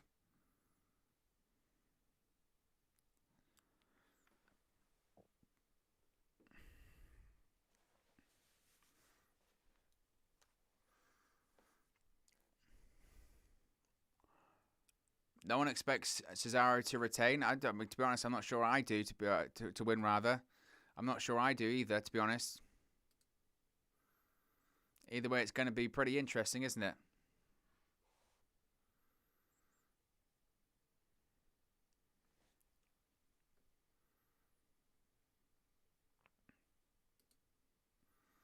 It's great, the 8K cameras as well. It's such a great entrance. Reigns, he's money, isn't he? He's just absolute money.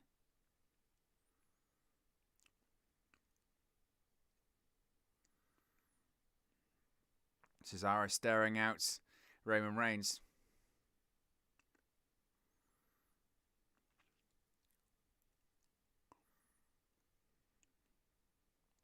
I mean, honestly, imagine he wins. Seriously.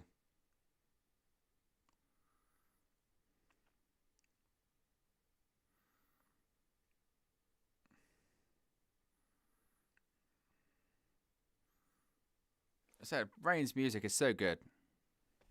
Donald Music reacts to Cesaro doesn't get the credit he deserves. No, he absolutely doesn't.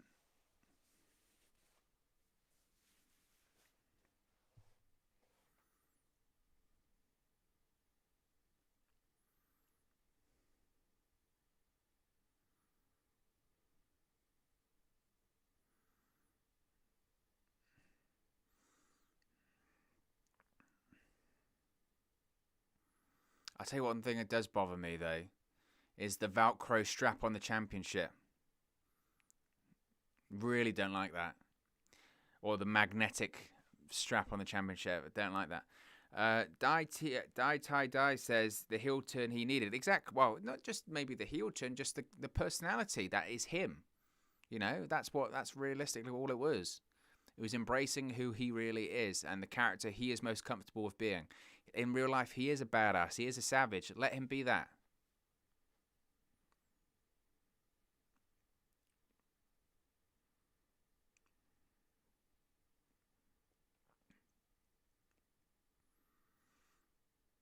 Cesaro gets his introduction.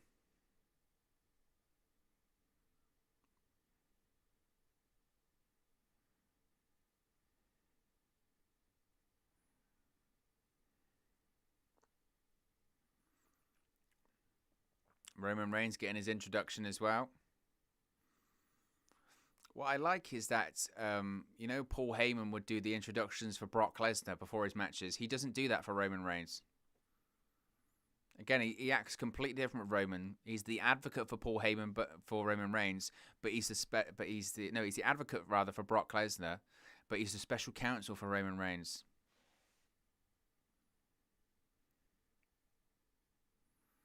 Referee is showing Cesaro the Universal Championship, touches it.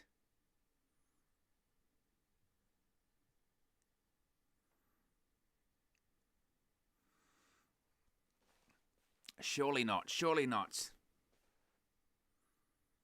Surely not. Can Cesaro do it? Can Cesaro really do it?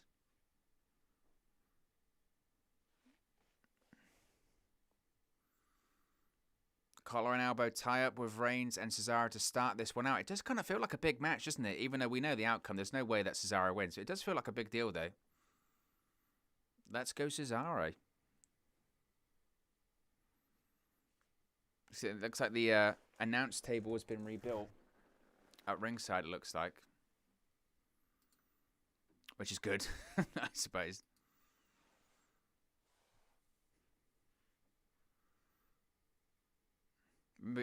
If you are new to the channel, be sure to subscribe. Bottom right hand corner, smash a like on the like button too.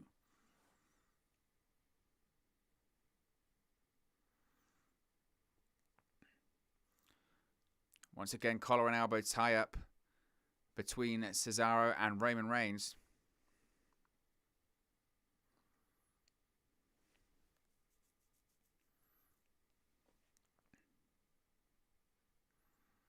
Side headlock takeover by Roman Reigns there. I've got to say as well, the Roman Reigns matches since he turned heel have just been phenomenal. So I don't expect this to be any different tonight here. Oh, shoulder tackle by Reigns starts that one off.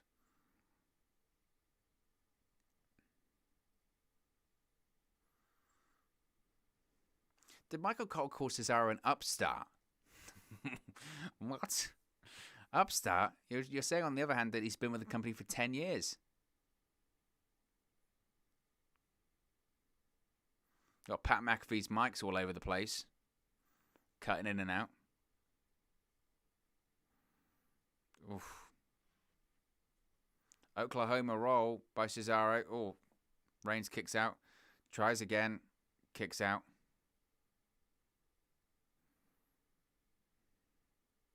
Reigns takes a powder, goes to the outside. Ash Sim says Heyman on Talking Smack is gold, and it was really nice what he said about New Jack. It was really nice what he said about New Jack. It was a real fitting tribute. One that you would expect.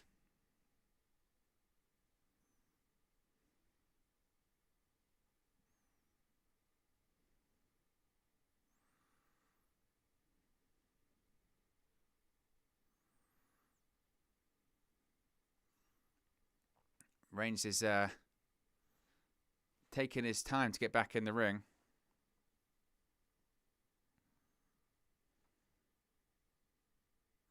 Cesaro doesn't look overwhelmed by any stretch of the imagination or anything like that. He seems ready. He seems prepared. He's not afraid. So Michael Cole's now called Cesaro a veteran, even though a minute ago he was an upstart. I don't know what Michael Cole's on about.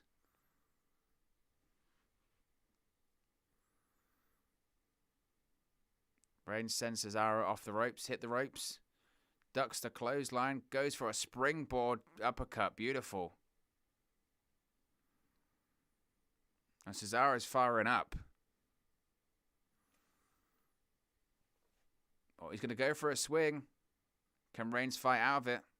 Reigns gets to the bottom rope. Oh, kick to the face. And another one.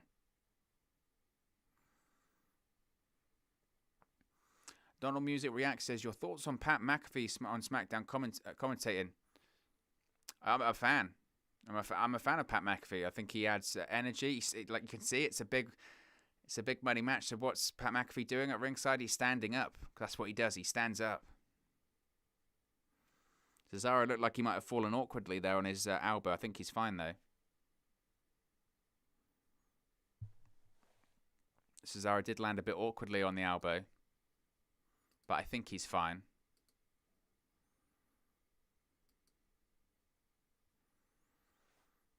Oof, another one. I really hope he's not injured. Oh, chop to the face by Roman Reigns. Oh, shoulder first into the steel ring post, and now they're definitely going to work on the arm.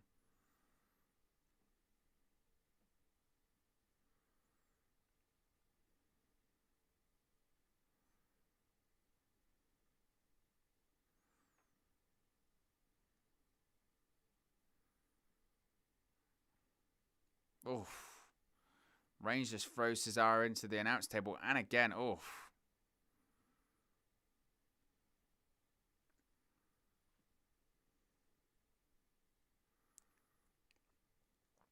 Reigns throws Cesaro into the ring. Kick out though at 1. Ash Sim says, I feel like this is a storyline that was booked to perfection. Like I really want Cesaro to win. Fozo in it. SmackDown sucks when Cesaro win. Not a Cesaro fan, obviously. Donald Music Reacts says Michael Cole calls everyone vintage. Everything's vintage with Cole. This stream is vintage. This is vintage streaming. This is my vintage microphone. I've got my vintageness on.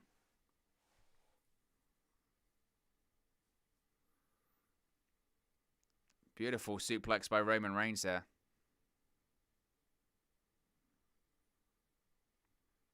Forearm in the face, and Cesaro kicks out at 1. But Reigns is now stalking Cesaro.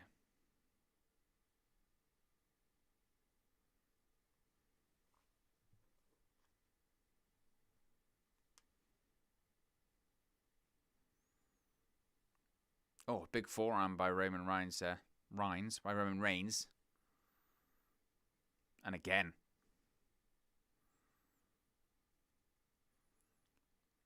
Cesaro's still been favouring the arm since he fell to the outside. Certainly an interesting pace into this one. Cesaro came out with a bit of a flurry, but it's starting to slow down slightly.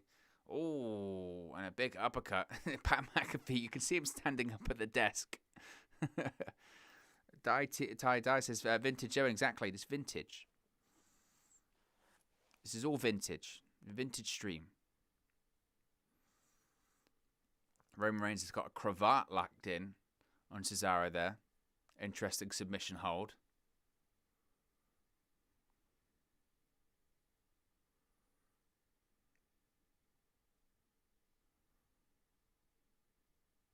Oof. Elbows to the gut. Continue. Whips him off the ropes. And a big clothesline by Roman Reigns.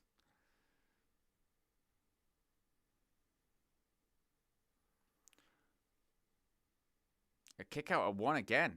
I mean, Cesaro's kicked out at 1 a couple of times here.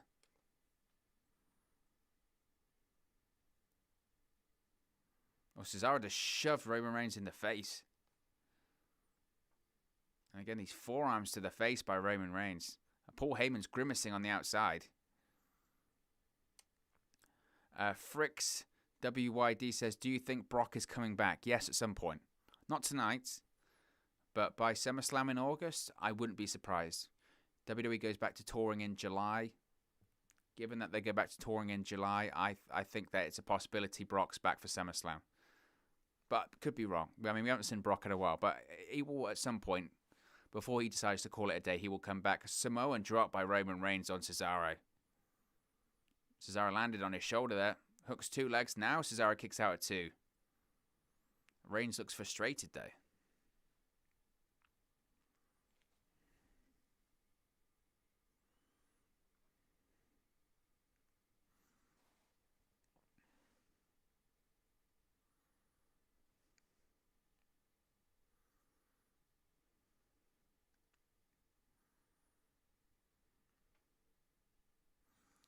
Heyman looks pretty happy though.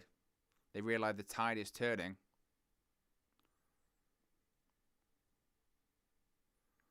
Reigns now setting up for the Superman punch. Old school Roman Reigns. Goes for it. Cesaro ducks. Oh, elevated uppercut.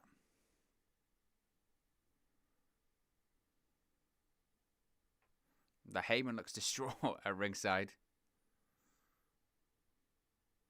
Here we go. Pop-up uppercut. Bang.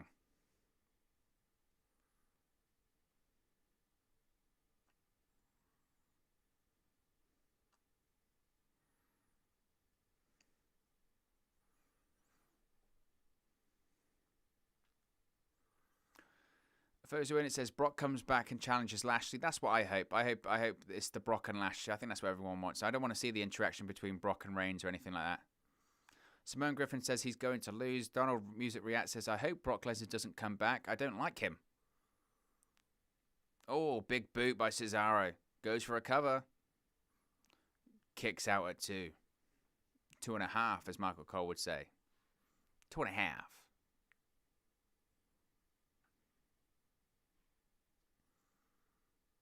Well, kicks to the hamstring by Cesaro. Now he's working over the knee. He's obviously going to set up the sharpshooter. There we go. Cesaro gets the sharpshooter locked in. Reigns quickly gets to the rope.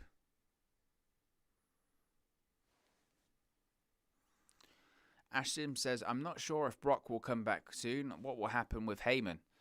Well, it'll be the same thing as when Brock was with when Heyman was with Brock and CM Punk. He'll just manage different guys. They won't interact until eventually they have a match. Corkscrew plancha by Cesaro lands on Roman Reigns. And that was nasty. Look at this. Corkscrew splash over the top rope. My gosh. That was pretty intense. And Reigns rolls out to the other side of the ring. Cesaro runs out.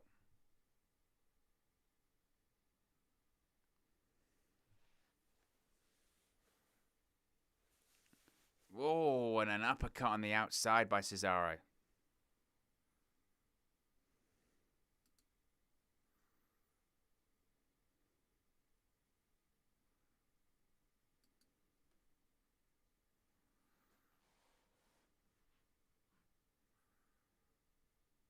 Cesaro crossbody. Reigns kicks out. Wasn't a million miles off. They're trying to play up the doubt, aren't they? They're trying to play up the element of doubt. You never know. You never know. Could it possibly happen?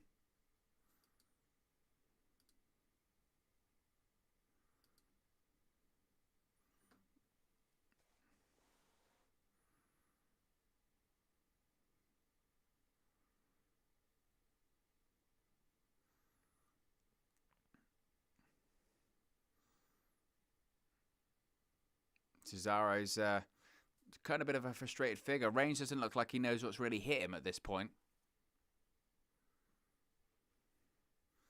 Now Reigns is being picked up by the ear by Cesaro. Oh, punch to the gut. And again. Oh. Just slams Roman's head into the ring post.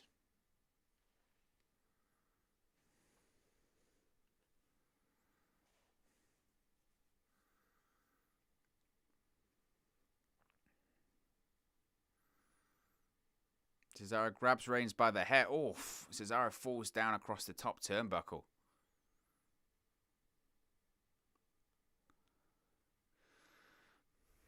Now Reigns, kick to the face of Cesaro. And now he's holding up Cesaro over the top rope. Inflicting the damage over and over again on the head of the table. You see this big boot. Bang. Oof.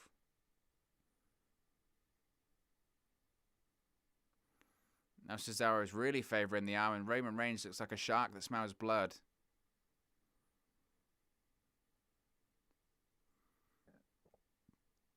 Or drive-by. Not only a drive-by, but Cesaro's shoulders hit the post. Goes for a cover. Shoulders not down. Part of the problem was that Cesaro couldn't get the shoulders down. There's certainly some cuts and grazes going on in there as well.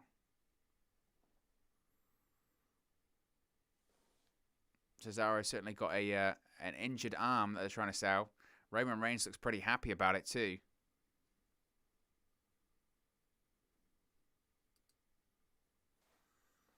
Reigns, look, I say pretty happy, looks very happy.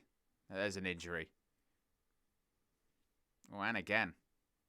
But he's using the bad arm. Oof.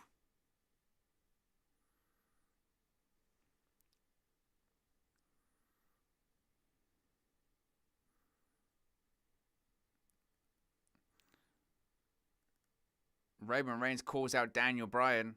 Says, I've got your boy here. Hope you're enjoying the house. Now, Roman Reigns said he's working over the arm Daniel Bryan style.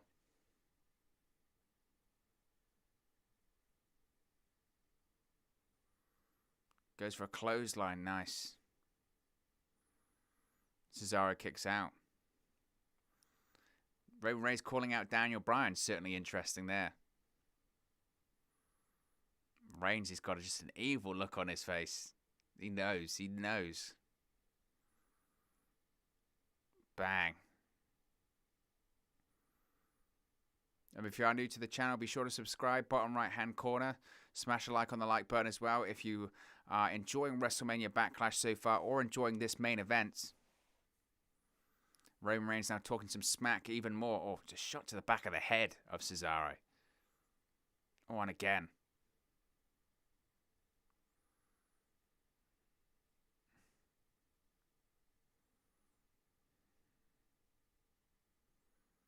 And again, these knees to the ribs of Cesaro.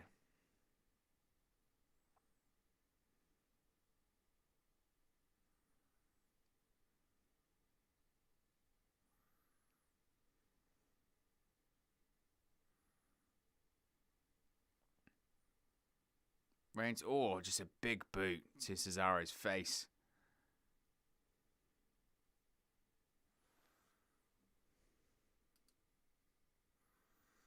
So this is what happens.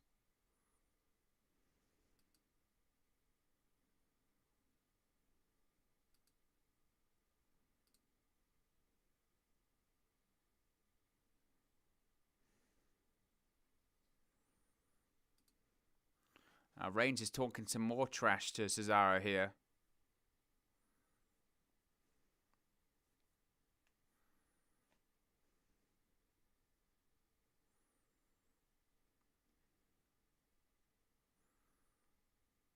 Oh, headbutts to Roman Reigns, to Cesaro rather. And Roman Reigns is certainly in control. Reigns is just continuing to call out Daniel Bryan, possibly planting the seeds for a Bryan return, you could say. Hivation says, hey brother, I'm back. Who won so far? I mean, we're in our main event, Hivation. So we can go through the matches in the reaction stream afterwards. Be sure to join us.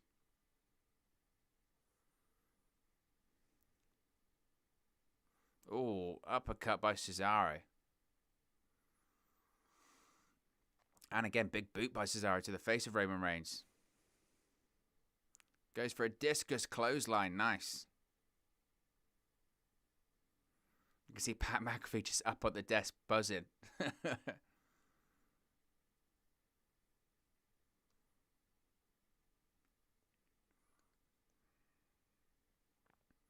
You can see here the discus clothesline. Bang.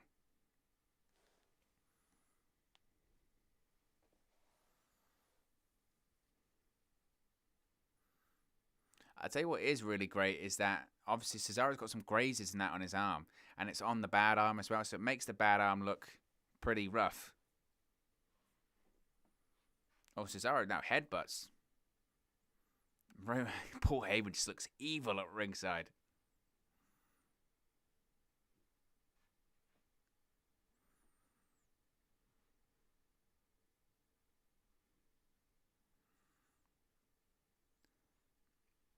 Cesaro and Reigns are trading it off here. Oh, and a big uppercut, and now Cesaro's firing up. They obviously, WWE did their million camera cuts there as well, because they have to. He's pulling up Reigns by the hair.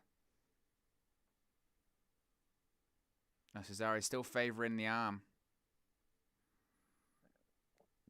Oh, beautiful. Lift Reigns over the superplex. Cesaro's got the bad arm. Cover. Oh, Reigns kicks out. Brute strength by Roman Reigns.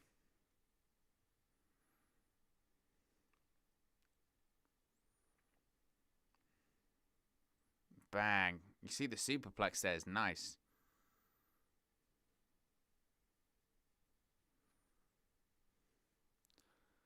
Simone Griffin says, okay, you are cool, dude. Oh, I appreciate that, my friend, if that's genuine. Hivation says, why do people think Brock Lesnar is going to come out tonight? Yeah, I don't know where that one comes from. It certainly wouldn't be tonight. Maybe at a future, something in the future, but certainly not tonight. Tonight's not happening. Cesaro stomped to the chest. Desmond Allen says, what a match. Yeah, I mean, great match so far. I mean, this show's been great. Apart from the zombie BS, a lot of fun. And it's really flown by, hasn't it? Cesaro is going to go for the neutralizer. Is this going to be it? Oh, Reigns manages to fight out. Oh, and a forearm to the face. What's he going for? Oh, Fujiwara armbar. Fujiwara armbar. Heyman's telling Cesaro to tap. Will he tap, though? Oh, Cesaro's trying to roll through. Rolls him up. 2. Ooh, Reigns only just kicked out there. Cesaro springboard. Oh, Superman punch. Mid-air Superman punch. This is going to be it, surely. Cover. 2. Oh, Cesaro kicked out again. What a match. Look at this. Corkscrew uppercut instead. Superman punch right in the face.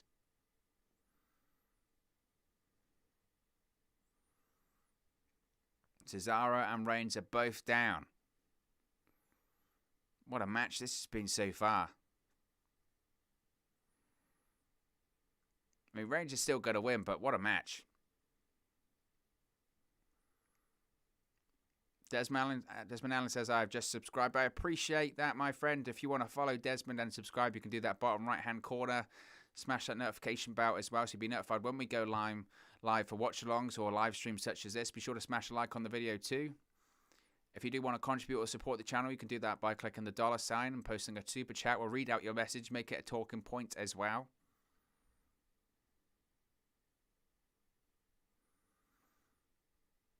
Reigns is going to set up for the spear, it looks like. Oh, and another uppercut by Cesaro. Oh, he tried to do the elevated uppercut. He couldn't do it because of the shoulder. So guillotine. Guillotine's locked in. Guillotine's locked in on Cesaro. Is this going to be it? Is he going to tap? Is he going to pass out? Cesaro's in trouble. He can't really wrap the legs around, it looks like. Cesaro, can he get back up? He is back up to his feet. Oh, slams it. Manages to counter. What's he going to go for? Roll kicks out. Cesaro's transitioning into a sharpshooter. Oof. Oh, Cesaro's now going to ground and pound on Roman Reigns. Is he going to turn it over? Sharpshooter's locked in. Sharpshooter's locked in.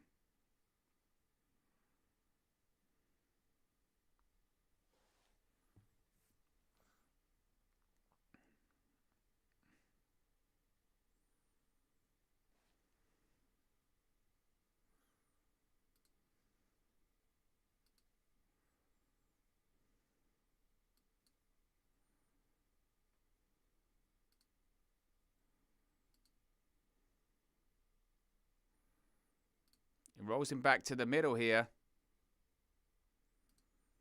And Cesaro's got the crossface locked in.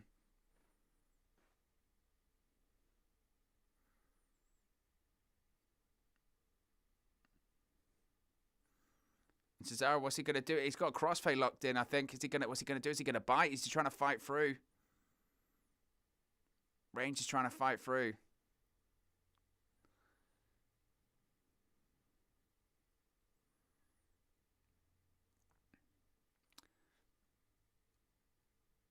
Yeah, I put atomic pull up to 2.0. I put it in timeout because you keep asking me if I've ever had a wedgie before. What the hell?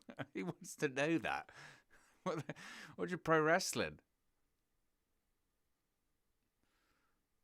Yeah, it's bizarre. So Cesaro's been picked up now. It's going to be a power bomb. Oh, power bomb. 2. Oh, Cesaro kicks out again.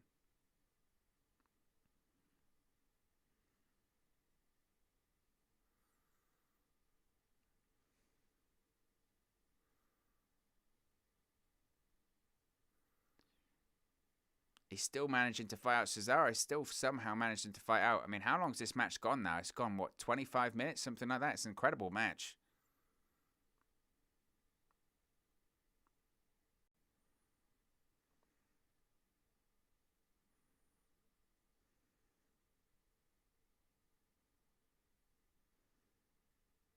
B Studios, what a day.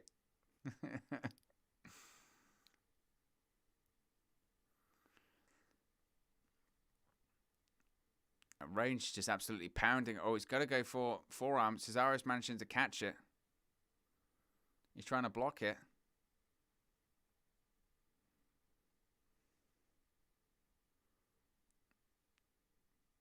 Oh, Reigns just absolutely attacks him. Now he's got a front face lock. He's going to try and roll through. Reigns trying to roll through. Is he going to go into a guillotine? Guillotine's locked in. Float over a guillotine by Roman Reigns. Cesaro looks in trouble. Reigns has got him in the guillotine. Is Cesaro going to pass out? What's going on? Cesaro is going to try and deadlift Roman Reigns. He's going to deadlift him. Oh, Reigns holds on. Oh, Cesaro's trying to slip out. Oof. And now he's locked it back in again.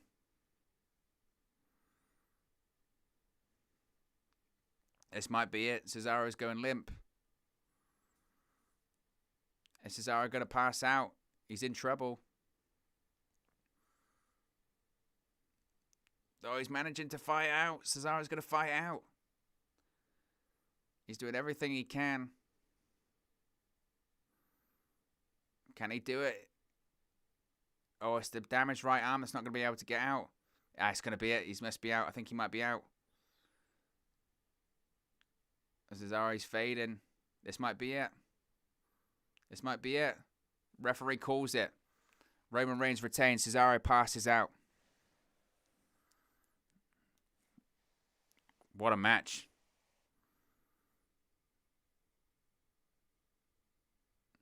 Incredible. Unbelievable match. And now Cesaro's back. He's just regained consciousness.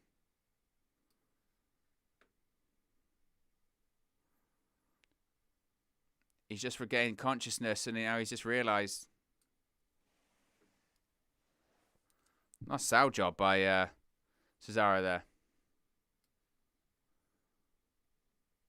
What a war. What a main event. Incredible. What a match. I agree, Desmond Allen. What a match. Ash Sims, what a match that was. Great performance by both involved.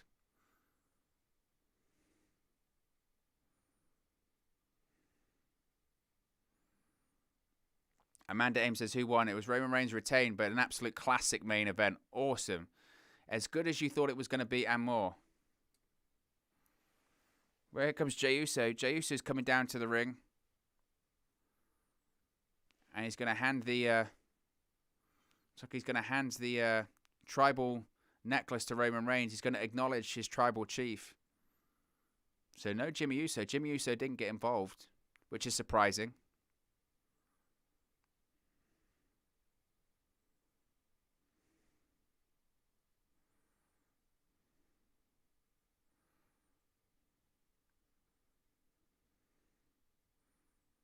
Roman Reigns is acknowledged by his cousin.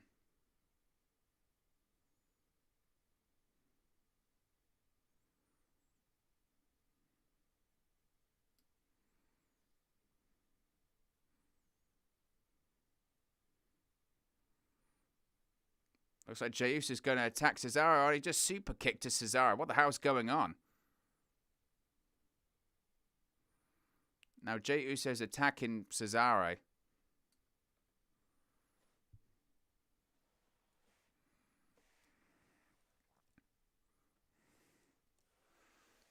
Jey Uso's attacking Cesaro, and it looks like he's... And Roman Reigns is enjoying it. Maybe we're going to see, is Jimmy going to come out? What's going on?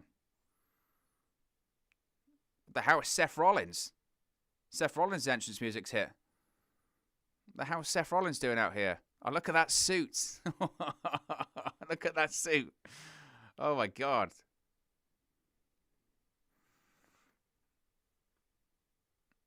What is Seth Rollins thinking? Of course, Seth Rollins and Cesaro are rivals. Two members of the Shield are here. Oh, shit.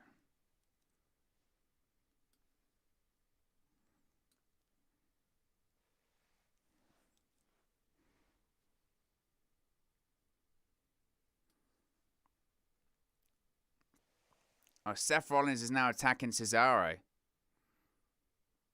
Are Rollins and Reigns now part of a faction? What's going on?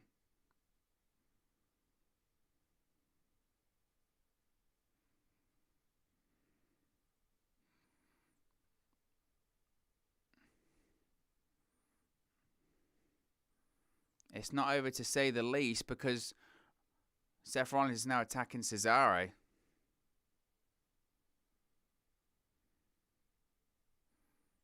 Oh my God.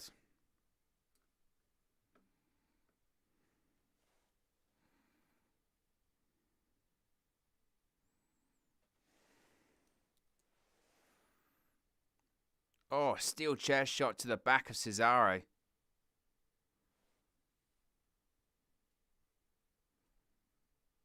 Oh, Cesaro just, the shoulder's being continued to be attacked by Seth Rollins.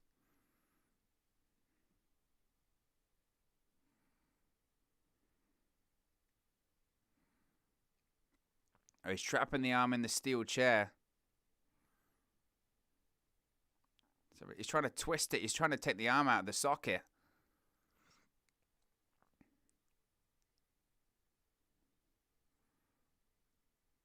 Oh, he's trying to twist. He's trying to tear Cesaro's arm out of the socket.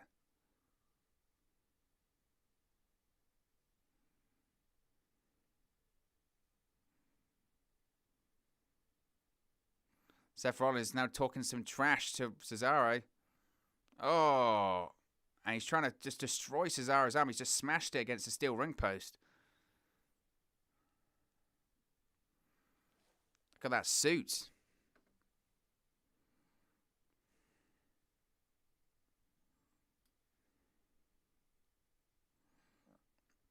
A stomp on the outside as well. A stomp to Cesaro on the floor on the outside as well.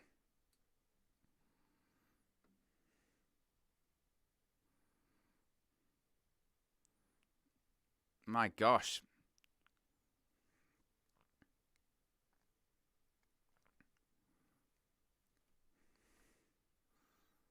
So that's how we go off the air for WrestleMania Backlash. Wow.